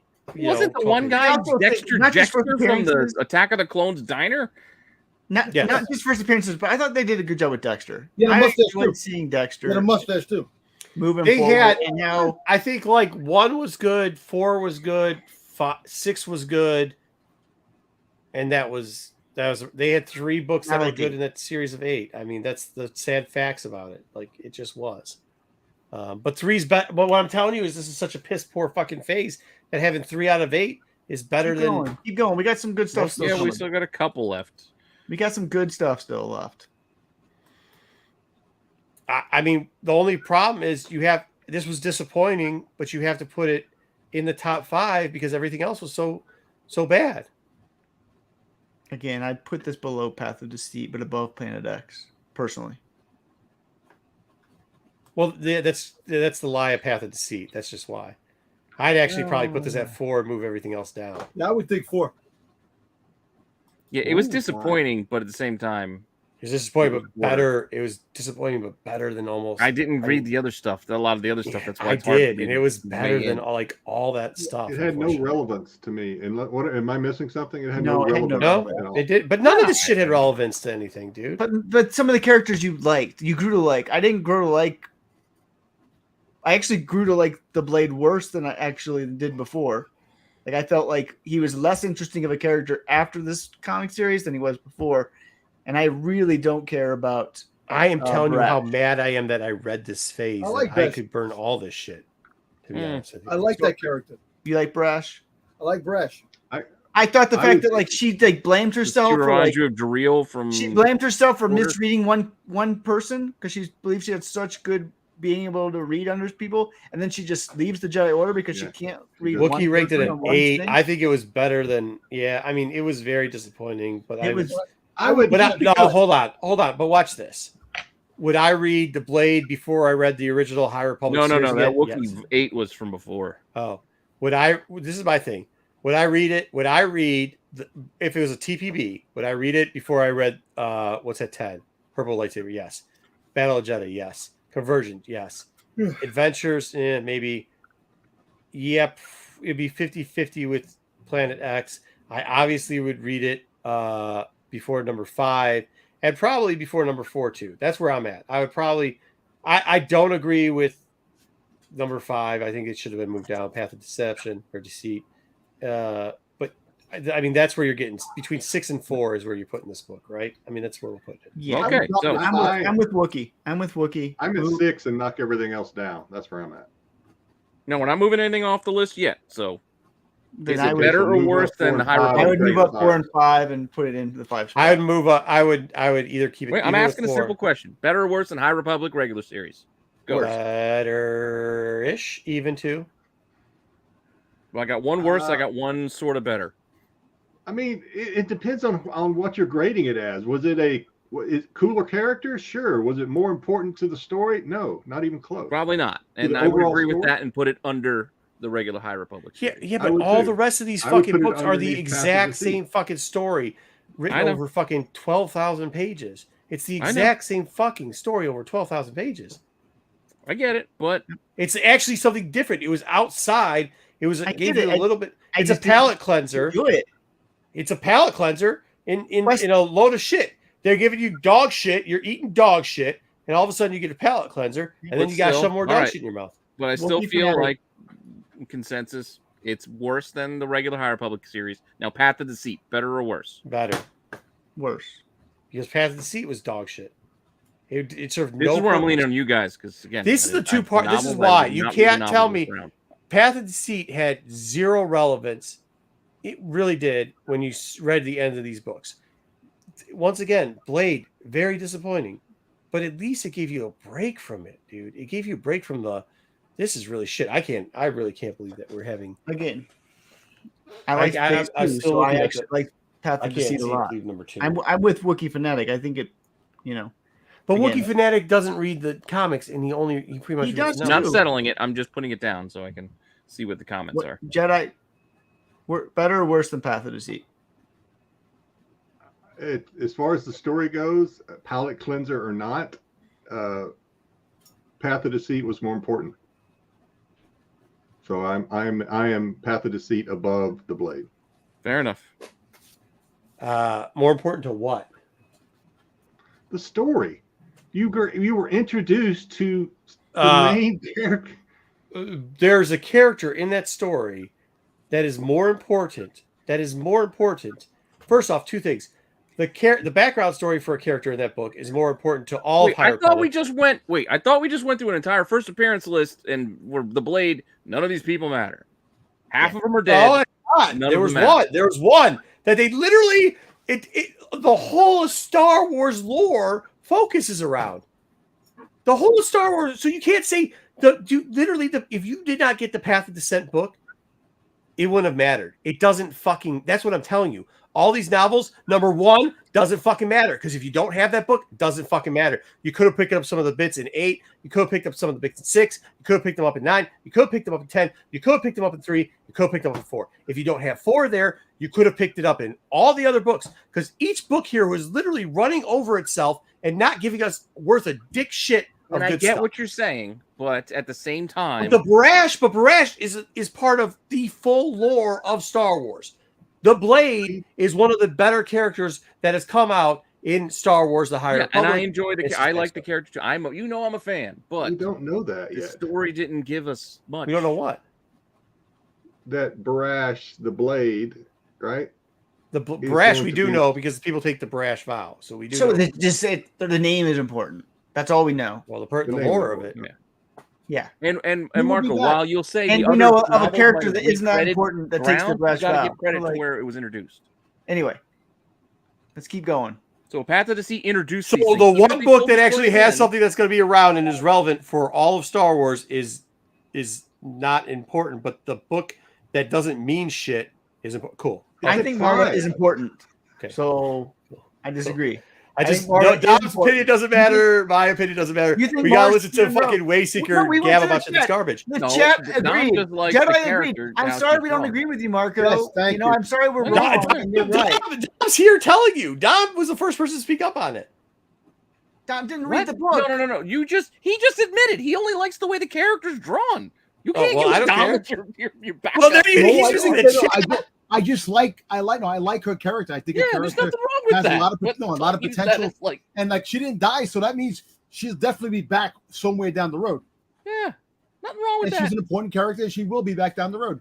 Come on, look. That's a little bit word salad, but I'll take it. All right, so are we leaving it at 5? Let's or keep going, is the keep question going. Leave it at next- five. Why? I don't even know why. There's only one person here who actually read these fucking books, and it's me. And we're taking the opinion of people that didn't. So we can keep going. but No. it's a waste of time. No, that is Yes. incorrect, sir. That is not You're incorrect. taking the vote of 3 of you that read the books. Who? I'm discounting me and Dom Who? for that very reason. Who? That's not true. Go ahead. What's up? It's me. Let's go up. What's next? I'm never doing a review again. I'm No, never we're doing doing a this slide fine. for a Don't review let him again. talk. It's going to end up how it's going to end up. And The Nameless never likes how Terror. it ends up. Disappointing. This is disappointing too. But I I guess didn't finish it. I don't even know. It doesn't matter what I say because fuck it. I mean, it really doesn't matter. We're going to keep pushing up 2 shit ass books that everybody in the Star Wars world, go find a Reddit board, disliked. But for some reason on this one, we have it ranked as 1 and we're trying to push the other one up to 2. So where do we got this one, Wayseeker? Nameless Terror is better than High Republic, the main series. For me, I would put this right now currently at 3. Roku was a good character. This was a very interesting story about. I thought Man did a really good job with this one. I would put this at 3. So I have such a low standard for Man. I mean, obviously, I wouldn't put it at 3, but where it stands here, yeah, I'd rank it above the High Republic series. I'd rank it above that crappy novel. I would probably put it at the same. Yeah. I mean, I'll give it some merit. I'd rank it above Blade. Okay, I don't have a problem with that. You can put it there. Wow, we agreed on something. So wait, where are we Well, I putting don't it? exactly agree that's where it should be, but I know that there's no point in arguing You said how 3? terrible those books are. Yeah, Yeah. you heard 3. Wow. We're moving Read on. it. 2 left. Jed, I thought it was really good. Arguably the best thing that came out of the High Republic. It's good. I liked it. No, it's unarguably the best thing that came out of the High Republic. but it doesn't relate to phase 1 as much as number 1 and number. Oh no, we're not doing that now because the blade's getting moved to number 1. No, you can't play both sides of the blade. I didn't like the blade. I didn't like the story. It doesn't. No, it doesn't matter because the defense of why the blade is so low is because it might have related to other players, but that was Jedi's defense. Mine was I didn't like it. This was by far the best, the best written thing. It was something that I actually probably was worried that was going to be terrible. I really did worry this was going to be bad because a lot of times the transition doesn't happen, and it surprised me how good it was written. I could see Reynolds lay down action. I could see this as 2. It's 1. I thought the path of the manga was number 1 for him. It was till this. Then this takes over for it. So this becomes number 1. So this was the one shot, right? Yeah, the one that graded. I like this a lot. So and to be biased, to keep it out there, Gray's one of my favorite writers. So it's going to get 1. Yeah, I mean, I will tell you that I'll be honest. I have bias towards this comic because I was worried. One shot with the guy with the muscles, right? Burt Reynolds. Yeah, we showed the shirt. Yeah. Okay. I did read it. I cannot remember what it was about. Book. It was about them going to this planet that was alive with the light side and the dark side. Yeah. You know, and they did the flashback. Yeah. Again, I would put this at 2. Chat has it at 2. You have it at 1, so it comes down to Jedi. Pete likes it. I like it. I'm fine with 2. People love it. Yeah, people love it. We were arguing about 1 and 2, so it's. I mean, we're splitting. Well, if you guys want to argue over 1 and 2 now, you can. But that's going to really come down to Jedi. I'm trying to remember the relevance to the story. Was this where the staffs came from or something? Or what? They put the 2 staffs. It got broken up into. Yeah. Which actually was the whole focus of phase 2 and eventually pays back into phase 1, which once again is way more important than phase 2 because phase 2 is not important at all.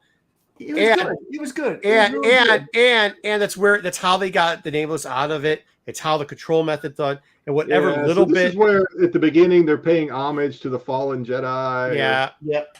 Yeah, they screwed something up in the fucking thing. They said they're dead and they weren't fucking dead. Yes, because they said in the preview. Yes. And it actually has it explain this one shot explained more about fate. It's explained more about the High Republic and the mythology of the Nameless and probably some of the backstories to how it didn't get into the Nameless. It did not get into the Nameless. It did because of the rod. But that wasn't how the Nameless were created. It was just about this stone and the power. Because after phase 2, we still don't know about that because they spent so long not telling us that. Fucking telling us. I don't want to say it talks about the Nameless, but it doesn't. It was a really good story. It talks about the rod. It talks about the gem and how the. That's what I'm saying. The rod and gem and how it works and everything else, which is at least it gave us something. It's the one thing. I agree. It is the one thing in this phase that actually gave us a fucking full story. It's a 2 for me. It's a 1. Chad has it. Like I said, I got to leave it to Jedi. 2 Jedi. I didn't read the novel, so I can't argue. Pete, if you just thought it was good, if you thought it was good, if you thought it was good, it's better than anything. So just give it a No, if you read it, Pete, you get a vote. That's what I did. Well, I'm just saying. My vote is it's the best of what I did read, but I did not read the book that's ahead of it, so I can't rightly say if it's better or worse. That's what I mean. Once again, I'm not going to be mad if it's number 2. I'm trusting you guys to tell me what you think. I feel like if I say I'm indifferent, that's a cop out. So yes, it is a cop out. All right, we can put it on Dom if you want. No. Dom didn't read the book. Did you read it, Dom? I did read that book. He did. Dom read the book. I know. No, you had Path of Vengeance. Not only is it because the book is a good book. The book has a rarity. Did you read Path of Vengeance? That's the question. No, he didn't have to because Pete didn't either. You were going to let Pete get the vote. Let's go, Dom. How do you judge between the two? Jedi's read both. No, he said no. Wait. He said Quest of Vengeance. Dude, Wookie also said that he doesn't read the comics that much. Dom is talking. He read the comic. He read the comic. It is the best of the comics. We're all in agreement. No. He's saying it's the best. He said it's the best content that he consumed for High Republic Phase 2. That's what he said. And that is true. It is the best because it's the best of the comic. And that's what I'd have to say too. But I'm being but hey, wait, time out though. Whoa, we can't play. Once again, we're not gonna play both sides. When Wookie says mainly read the novels, and that's what I think the best is. Wookie's read it all. He even said he read it all. Everything. And Dom says, "Well, I think the comics are the best." What's up? When he says, "I think the comics are the best," then he says, you know, I think we can't we just put it come on Black Spiders. Anyway, Yep. Jedi's read it all. Jedi's should be the deciding vote on whichever Well, way no. he goes. No, I hate to do this to you, Wayseeker, but if Dom read the novel, I don't care. Or if He didn't Dom read read the the comic, novel. I don't He care. didn't read the I novel. don't He's talking care. about He didn't read the Hang on. novel. I Let him didn't read go. the novel, but the comic. If Dom read that comic book, and that is the only thing in High Republic he read, he gets a vote. That's the way we've been doing it. And so I will agree with you, Wayseeker, because it's not going to make a difference. Dom, where you put it, Dom? And look, and I'm not going to be biased because I didn't read the book in number one, the one that's on number one. I haven't read that book, but because I read the comic and I thought the comic was a good book, and like me personally, I loved it. And then as soon as I got the book, prices skyrocketed on it for some reason. Yes. But I got the rabbit hole. Wayseeker, it's payback. yeah, so that's why I would put that as number one because I thought it was I good. didn't know we were concept. getting an Oscar And the acceptance comic, the speech, but artwork okay. was good. The artwork was good, and it did have a lot of character was development. I don't want anybody to be happy with this list. Okay, did now like this list should be terrible. And by the way, honestly, if you heard anything I said, it was because the only book out of here that, well, the two that didn't disappoint, Wait, you missed one. We got one more. We got Oh. one more. 1 and 3, We're 1 and done. 3, 1 and 3 were the only two books that did not disappoint. No, I don't. Where the hell do we skip it? Where'd you put it? We got Path for we got our quest 6, for 5, 4, 1, 2, 3, 4, we got the 5, other 6, kids 7, book. The other kids book we missed. 8, 9, Yeah. 10, 11, I didn't 12, read. 13. It's not on the list. Wait, but what number's missing? There's not a number missing. That's what I'm saying. What book came up first? There was the other child's novel or Yeah. kid's novel. Yeah, I know, and I have it. Yeah, I It's saw it number up there. 2. That's why it's slide 2. Oh shit! Look what's right here. Quest of Planet. Quest for the Hidden City. It's Here this it one. is. Yes, that's Yeah, the one yeah. we missed. It That's was the one slide right 2. there. We skipped it early on. That's why 11. This we doesn't jumped. make the list. We jumped over it. Yeah. And look, not for anything. For the record, I may not read the novels. I read the comics. I read all of Phase 1 and all the comics of Phase 2. Yeah. So I did read the books. I may have not like. Yeah. No. It's all right. Yeah. That's fine. Dom, if you read the comic, in my opinion, if you read the comic, you're entitled to vote Yeah. on said comic or book. It's That's what and I I say. think Worry Seeker, we're gonna agree again. That book is fucking trash. It's 11. All right, so it does not make the list. So it does But not. I think we change. need I to didn't take. read it, so I I'll don't be honest. I know. think we need to knock Convergence off this list too, because that's That garbage. means you have to put that book on it. No. We just leave 10 blank. No, No, that I mean would like be that's 9 where then. I guess that's where my biggest beef with this is like this phase was highly disappointing. But Gela was a cool character. Gela was better than anything we got in the other Wayseeker, stuff. Wayseeker, I get It's a it. 10. It's a 10. No. Here. You see, I'm I going to get give you an example, Marco, real quick. Yeah. This Phase 2 reminds me of the guy in the dollar on the freaking fishing pole going, I tell you. almost got it. It didn't add up to Phase 1. Yeah, I and- thought and- No, Phase Fair enough. 1. I would agree with that. The Oh, well, phase- ask Wayseeker. Why Wayseeker's pushing that book, why Wayseeker's pushing that novel is because he's trying to lock this up so that he can have the stepping stones to argue that Phase 2 is better than Phase 1. I think I don't like Phase 1 though. I'm not a big fan of Phase 1. I think Phase 1 had really bad novels and overall had some really crappy comics. The only reason we like Phase 1 is because it was something new, but when you go back to it, I hated the novels for the most part of Phase 1. And I was always in chat saying that I didn't like the novels. I rated some of them like Well, yeah, but that's what I'm saying. One? But once again, to saying I didn't like Phase 1. right, think fair Phase enough, 2 fair is enough, fair Phase enough. 1. And I think that's where our Right. argument comes down to because I know where you stand on that, where I disagree. And Phase 1, as far as the novels go, they were way better than these novels. Look, So can I'll just say that. So I'll look to our producer, Pete. We are locked down, right? Because I don't want Yeah. anything I'm about We're to not say moving anything. become- It's changing. This is I'm what we're not become getting. ammunition for Marco to want to change things up. We're not. We are locked down. Hey, listen, I'm telling. I told you that I knew there was a nefarious situation You going don't on need it here. up anymore. There's nefariousness I- going on here. Wayseeker hates Phase 1, so he wanted to argue for a Phase 2 novel so that he can later down the road No. argue why he was it. That's My all I'm telling you. problem- That's what happened. My problem with the Path for Vengeance, as much as I enjoy the novel, my only problem is I don't think they took it far enough, at least for me, because I wanted to know how the Nameless ended up in the ice. I wanted to actually get some sort of answer about the bloodline of Marshawn Rowe. Exactly, not for us. These to are kinda all get my a general arguments. idea. But I mean, but even saying that, I still enjoyed the novel. I thought I still think it's an important novel. Okay, can I ask you this? We'll leave it locked up how it is, but let's talk a little bit of honesty, okay? If you read all the novels and all the comic books, they all interlinked, right? Mainly excluding the Blade and excluding Quest, right? But did any of them move? Like, if you take any of those books out, does it damage the story? Because it sure as shit seemed like they never went far enough on any of the stories. They all overlapped. They're all interlinked really well, but they were telling the same fucking 2 seconds of the story over and fucking over again. We got that shit, bro. It was just from a different point of view of literally 3 fucking hours. Look, and that was over fucking 7 novels? Was it 7 novels or 7 books? 6 novels. 6 books and fucking 20, 18, 10, 18. Oh, yeah, 7 novels because Battle of Jelly. You're right. 7 novels and 18. 7 novels. 4, and 1. What I'm just saying is between 7 novels and 18 comics. In phase 1, at least they moved the shit along. Look, almost 30. We literally got. Can we agree that we got stuck in about 3 fucking hours? 3 hours of one fucking day in this phase, and we didn't do shit. We learned very little out of that, and that's where I'm frustrated. The problem with phase 2 is they didn't give us I was fine with the idea of phase 2. Hey, let's go back. Yeah, give some backstory. They didn't really give us a lot. What happened was when. I'm sorry, Jedi. Go ahead. No, I was just going to say, I think you could take that first book, and that last book, and leave them, but those 4 books in between, I think you could squadouche those into about 2 novels, and everything is fine. That's what we need. Agreed. But that's not what we were doing. We were ranking them on their own. I think the same thing with the comics. You could have taken the 8-part series and put it into a 5-part mini. Would have been fine with Adventures. You could have taken the 10 books out of Taffy stretching. Yeah, it seemed like they were always stretching in phase 2. It seemed like they just didn't. Why couldn't they give us more character? Waysinger, you always talk about character development.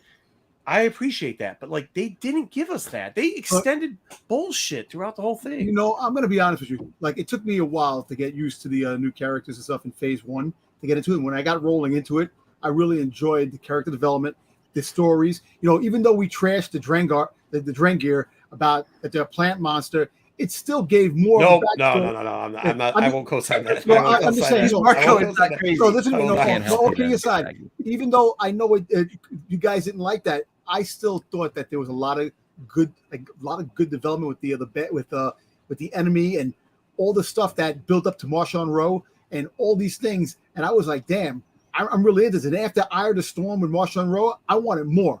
So I said when phase 2 came, I said, oh, you know what? I don't mind it going back because I want to see how it develops and how cool it's going to be. And the first couple, I was really disappointed. And I'm going to be honest with you, I was like, and then when the story came to, I'm like, this sucks because it doesn't give me the excitement that it gave me in the first round. So now I can't wait for the third round. Hopefully the third round is going to be just as good as the first round. Straighten out the second phase. Do we know? I think the difference. Hold on. 1 and 2. Just let me go. Go ahead. The difference between 1 and 2 is 1 had a better villain, Marshawn Rowe. Fair. Right? And so, if that's really what you want, you got to see Marshawn Rowe. That's what stars about. But phase 2 didn't have a good villain. Phase 2, what I wanted from phase 2 was to give us kind of the origins of Marshawn Rowe. And that's what it was supposed to be. Yeah. Exactly. But it didn't go all the way. But that's it. We want not just the Marshawn Rowe. We want the origins of the Nameless and how they got in the ice. Yes. We want the only thing they gave how to control them. We got that out of the rod, but we got that in the one shot. Then we wanted a little bit of backstory on some of the characters that came through. We got none of that. We got none.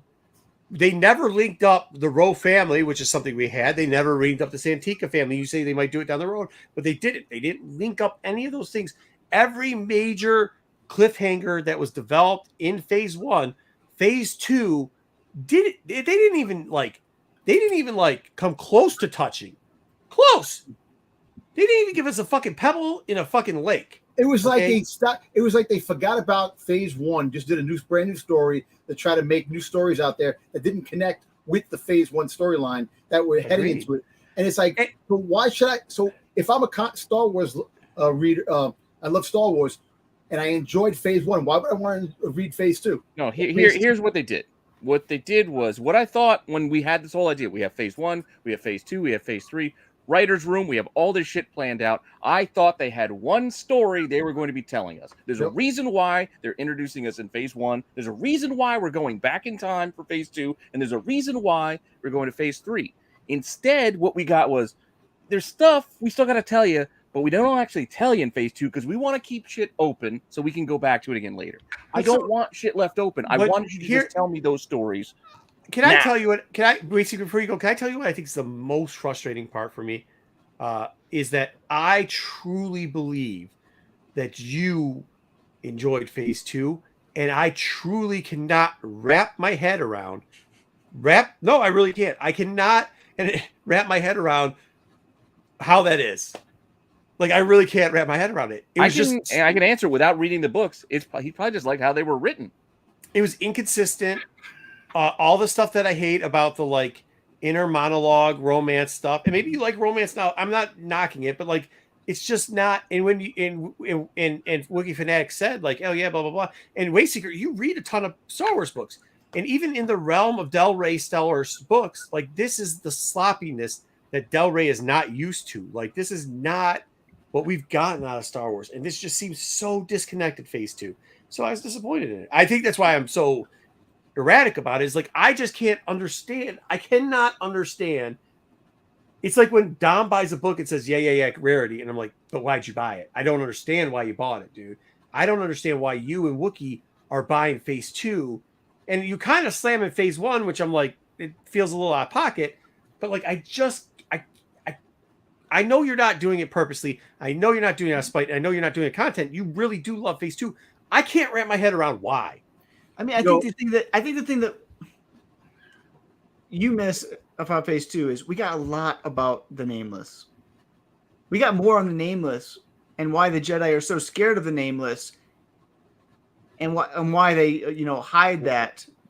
And they did give us. Well, hold on that. Hold on though, but in Phase 1, we already knew that it could suck the soul out of the Jedi. Yep. In Phase 1, we already knew that they're hatched out of eggs. At Phase 1, we already knew they were from a planet. At Phase 1, we already knew that they were controlled by something. At Phase 1, we already knew that the Jedi were going to be fucked. So what I'm asking though is like, what you see what I'm saying? Like when we talk about character development, I thought Phase 2 was going to be development of character, and I think they dropped the ball because they never connected it. But we got the origin of the Jedi in the Nameless. Like that was really the heart. I mean, again, this is right. But right. But right or wrong, the Nameless are the key to Phase 1, 2, and 3. Not Marchion Ro. Yeah, but here's the thing. No, Marchion Ro, the Rose story is part of the Nameless story. It's interchangeable. But it is part of the It's interchangeable with it. Not the Marchion Ro story. But here's the thing, though. What you just described is 3 chapters. We got 7 fucking novels, bro, and 20 some comics. I get that, but I think that what Wayseeker's got me thinking about now is, I think we all have expectations of where we think this might all end up. I think once we see what they're actually going to tell us in Phase 3, we might understand why they focused on what they did focus on. They couldn't, Pete. They couldn't tell us if the fucking egg was saying, the size of a rock on a ring, I feel like or if it was the size of a dinosaur egg. They couldn't fucking tell us that. They couldn't tell us that. How much did they tell us about the Nameless? Over. Huh? The one thing in the Nameless came up in a comic book where we saw an acid trip of a fucking planet. It was in a comic book. That wasn't even in the novels that he's raving about. It was a 2-page spread on a fucking comic book. We got quite a bit in Kevin's stuff about Planet X. In Path of Vengeance, with the whole like them going there and getting stuck on the planet and the whole fight there. We got 100 and some pages of it on Path of Vengeance. But that was after we already got it in the comic book where we got. Yeah, I get that in the timing wise, but I'm just saying it was there. Again, look. Once again, 3 chapters. I'm saying 300 pages. So we all know where this is going to go, how it's going to end. We don't. A majority. We know that the majority of characters are gone. That these characters are only going to exist 100 years later after the fact, but it's still intriguing to know how it ends, how they die, how the Nameless really came about, and if there's any more nameless that's still out there now. You know what I'm saying? You're just worried about now. I want to know that too, Dom. I agree with you. You know, and it's I always want to know. Dom's just looking for how is this going to Well, tie so basically, you want Don't fight against the nameless. And it is. But I mean, here's another thing that they dropped the ball on, and just because Dom fucking mentioned it, and I thought it could have perfectly fill into phase 2, and they fucking never hit again. Stupid ass Drangir. What about the Sith artifacts that were there on that thing? We never got that was perfect fodder for phase 2. Well, that's phase 1 problem because phase 1 talked about. No, well, it was done in phase 2. Hold on, it was 800 years old in phase 1. 800 years ago. This is not 800 years back. It doesn't. Timeline didn't match. Those artifacts were fair enough. Old Republic. Fair enough. I mean, but that was something they could have opened up about and pushed through. They could have, but again, that's phase 1. They could have done something. They could have. You see, they could have, but that's. But you gave us no bad. I mean, you gave us no.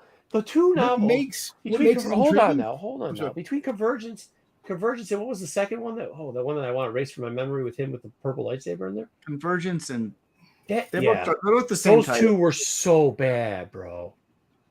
They were so bad because it was the fucking bridge to nowhere, and that's what phase 2 probably should be called, the bridge to fucking nowhere, because we didn't get anywhere. We're still stuck in the same fucking place we were.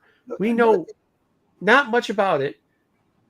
We don't really know how they actually manifest. And that's why I'm getting at. We don't know what phase 3 is really going to be about, because your expectations of Marchand Rowe being the big bad of this whole thing, he might not be. He might just be like the Jabba. Yeah, he's a bad guy. He's not the bad guy. The bad guy might be, as Wayseeker's saying, the nameless that they're focusing on, and they're just, we don't know the story they're going to finish up and tell us. What the about artifact thing? That's something that's perfect for. We can get back to that later. Well, that's stuff we didn't. What about need the rest of the that's Lost stuff 20? you leave open to do later. You know, I just wanted more. Hey, I like the Vog stuff. And by the way, we better not start screaming for Heir to the Empire and Thrawn and how great we want Heir to the Empire Thrawn, and then start dissing the Vog stuff, because there's a correlation. Between the two. Like I said, me personally, I actually think that the whole Lost 20 is a really fascinating thing. And they got to get back to that.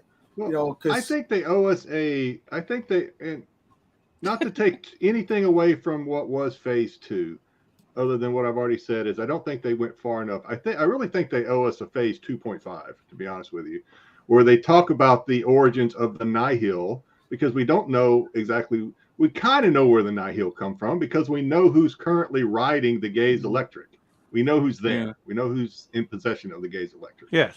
So we kind of know where it comes from, but we don't really know how it started. They referenced it in some of the novels, so I get that. But that's what I mean. They might just not be that big a maybe deal. That was it. Maybe our expectations of linking the phases up, which they promised us, is what we expected, and we didn't get it, so we're let down. I think we will get those stories, Jedi. I think they purposely didn't. They want to come back to the stories. But and we have that anthology that's coming out, which is going to have phase 1 stories, phase 2 stories, phase 3 stories. You're probably right. I mean, they needed to leave some room for expansion, both. I agree to a point, but what was the point of phase 2 then? To give us the origin of the Nameless. Yeah, that's what, and that's why I'm. We already knew they came from Planet X. No, I know, but I think that's what I'm starting to see what Wayseeker's coming from now. Because if that's really the story we're going to be told now, you're focusing on, you want to hear more about the Nihil, you want to feel more about Marchand Rowe, but he again might not be a big deal. This might all come down to how the Nameless take down the High Republic and the Jedi get taken down a peg and aren't, But they've already stopped it. Not because of the Nihil. One thing that maybe people missed inner space travel. The Nameless is wearing them down. The one thing that maybe people missed in this phase is the Jedi have already taken down the Nameless before. Yes, but that was before. Now the current Jedi, can they take them down if they are unleashed upon them again? Now another thing too is that we talk about the Acolyte. The Acolyte might have the final say in everything that happened in the end of the High Republic. No, hey Wookie, I think this is it. Like when we're judging the phase as a whole, I could judge an element on its being solo, but when you put it all together as a phase, like Jedi said, I can't believe phase 2's over because it feels empty. It feels like there's a spot there. So yeah, if you're building me up, if you're starting like, hey, we're gonna give you some character development. Hey, we're gonna tell you, yeah, we gave you a little bit of the background of the Nameless. You're right. Gave you a little bit of the Great Leveler. You're right. Like it. But then your point was to get us to a certain point, and you never got. Then the finish line, you stopped the race before you got to the finish line. So am I disappointed in the pony that I bet on? Fuck yeah. Do I like it? When he's going around turn 1 and he's in the lead, loving it. When he goes around, he hits stretch, he's right in the mix, love it. Turn 3, right in the scrum, love it. But then he stops and he eats a carrot or a piece of poop on the ground before the finish line. Yeah, I'm kind of disappointed. Well, that's why we're getting to expectations, because you might be thinking this is a 1.5-mile race, but the race is only a mile. So they ended the race early wasn't even a mile. The race thought it was going further than they were planning on. Well, but going. but once again, they put out enough product to give us. Fair enough. We might not have bonus. needed an entire phase to even do what they did. Yeah, That's a different conversation. that's a whole different conversation. Like this I could mean, have this just is not been new for Star Wars 1.5. either, right? I mean, Phase Star 1, Wars phase does 2. this. This is phase 1.5. We take a timeout, give you a little bit of backstory. It's not a whole phase, and then we'll wrap up our story. I think we all agree that they had to give the writers for Phase 3 some time to write Phase 3, and that's part of the reason why we got Phase 2. It's also They didn't want to like leave a 3-year gap between Phase 1 and Phase 3, so they brought in new writers. I mean, it's completely new writers for the most part for Phase 2. That makes also a lot of sense, especially with your argument, We Marco. all see that It wasn't all. It was concentration half. Hold on. You're stretching the imagination. a little No. bit But now. I think he might have a point in that. That's why all the stories were telling the same story, because they were stretching it to fill that time. Right, which is also I'm agreeing, and I'm saying that's what kind of a disappointment is at the end. And, It does feel, that's what I'm also agreeing with. yeah, I mean, I agree with that's that. why I agree phase with that 2 isn't statement. what. But that's where it's you might have thought it was. frustrating But that's where it's frustrating when then you say this is better than Phase 1, but they didn't stretch Phase 1. No, I know. Phase 1 was fucked up because of the release dates because of COVID, sure, but like this had fucked it, dude. Even the release dates. like If you look at Star Wars, like 1 through 9, right? So they gave us 4 through 6 because that was the interesting stuff. Lucas said, "I need to do this so that I can, Well, that's get them, bullshit, but yeah. Well, okay, whatever." So they did that, and then, but I'm kind of what I'm leading to is what I'm thinking, because Wayseeker has me thinking about that gap in between, or that what I see as a gap in between where Phase 2 ended and what I wanted that they didn't give me before Phase 1. So maybe that, like you said, they could fill in those gaps with, and I'm just using these as an examples, a Clone Wars. You know what I mean? They could fill in those gaps, those missing information, And like that's they what I did find with Clone annoying. Wars and Rebels, etc. The scary thing is that means Phase 3 is going to be the sequels, and that's pretty scary. What do you think about it? Well, okay, so Wookie, this is part of the problem that I have too, right? I guess it's the promise. The promise was they were locked up for 2 years, and they had all those whiteboards we saw. They had all their diagrams. They had their mapping out. They had the definitions on the wall. Charles came out and gave us this big rah-rah speech of how they've mapped out 10 years plus worth of fucking content. They know how it's going. They've already been working on it, and everything's good and everything's on track, and we're going to get it here.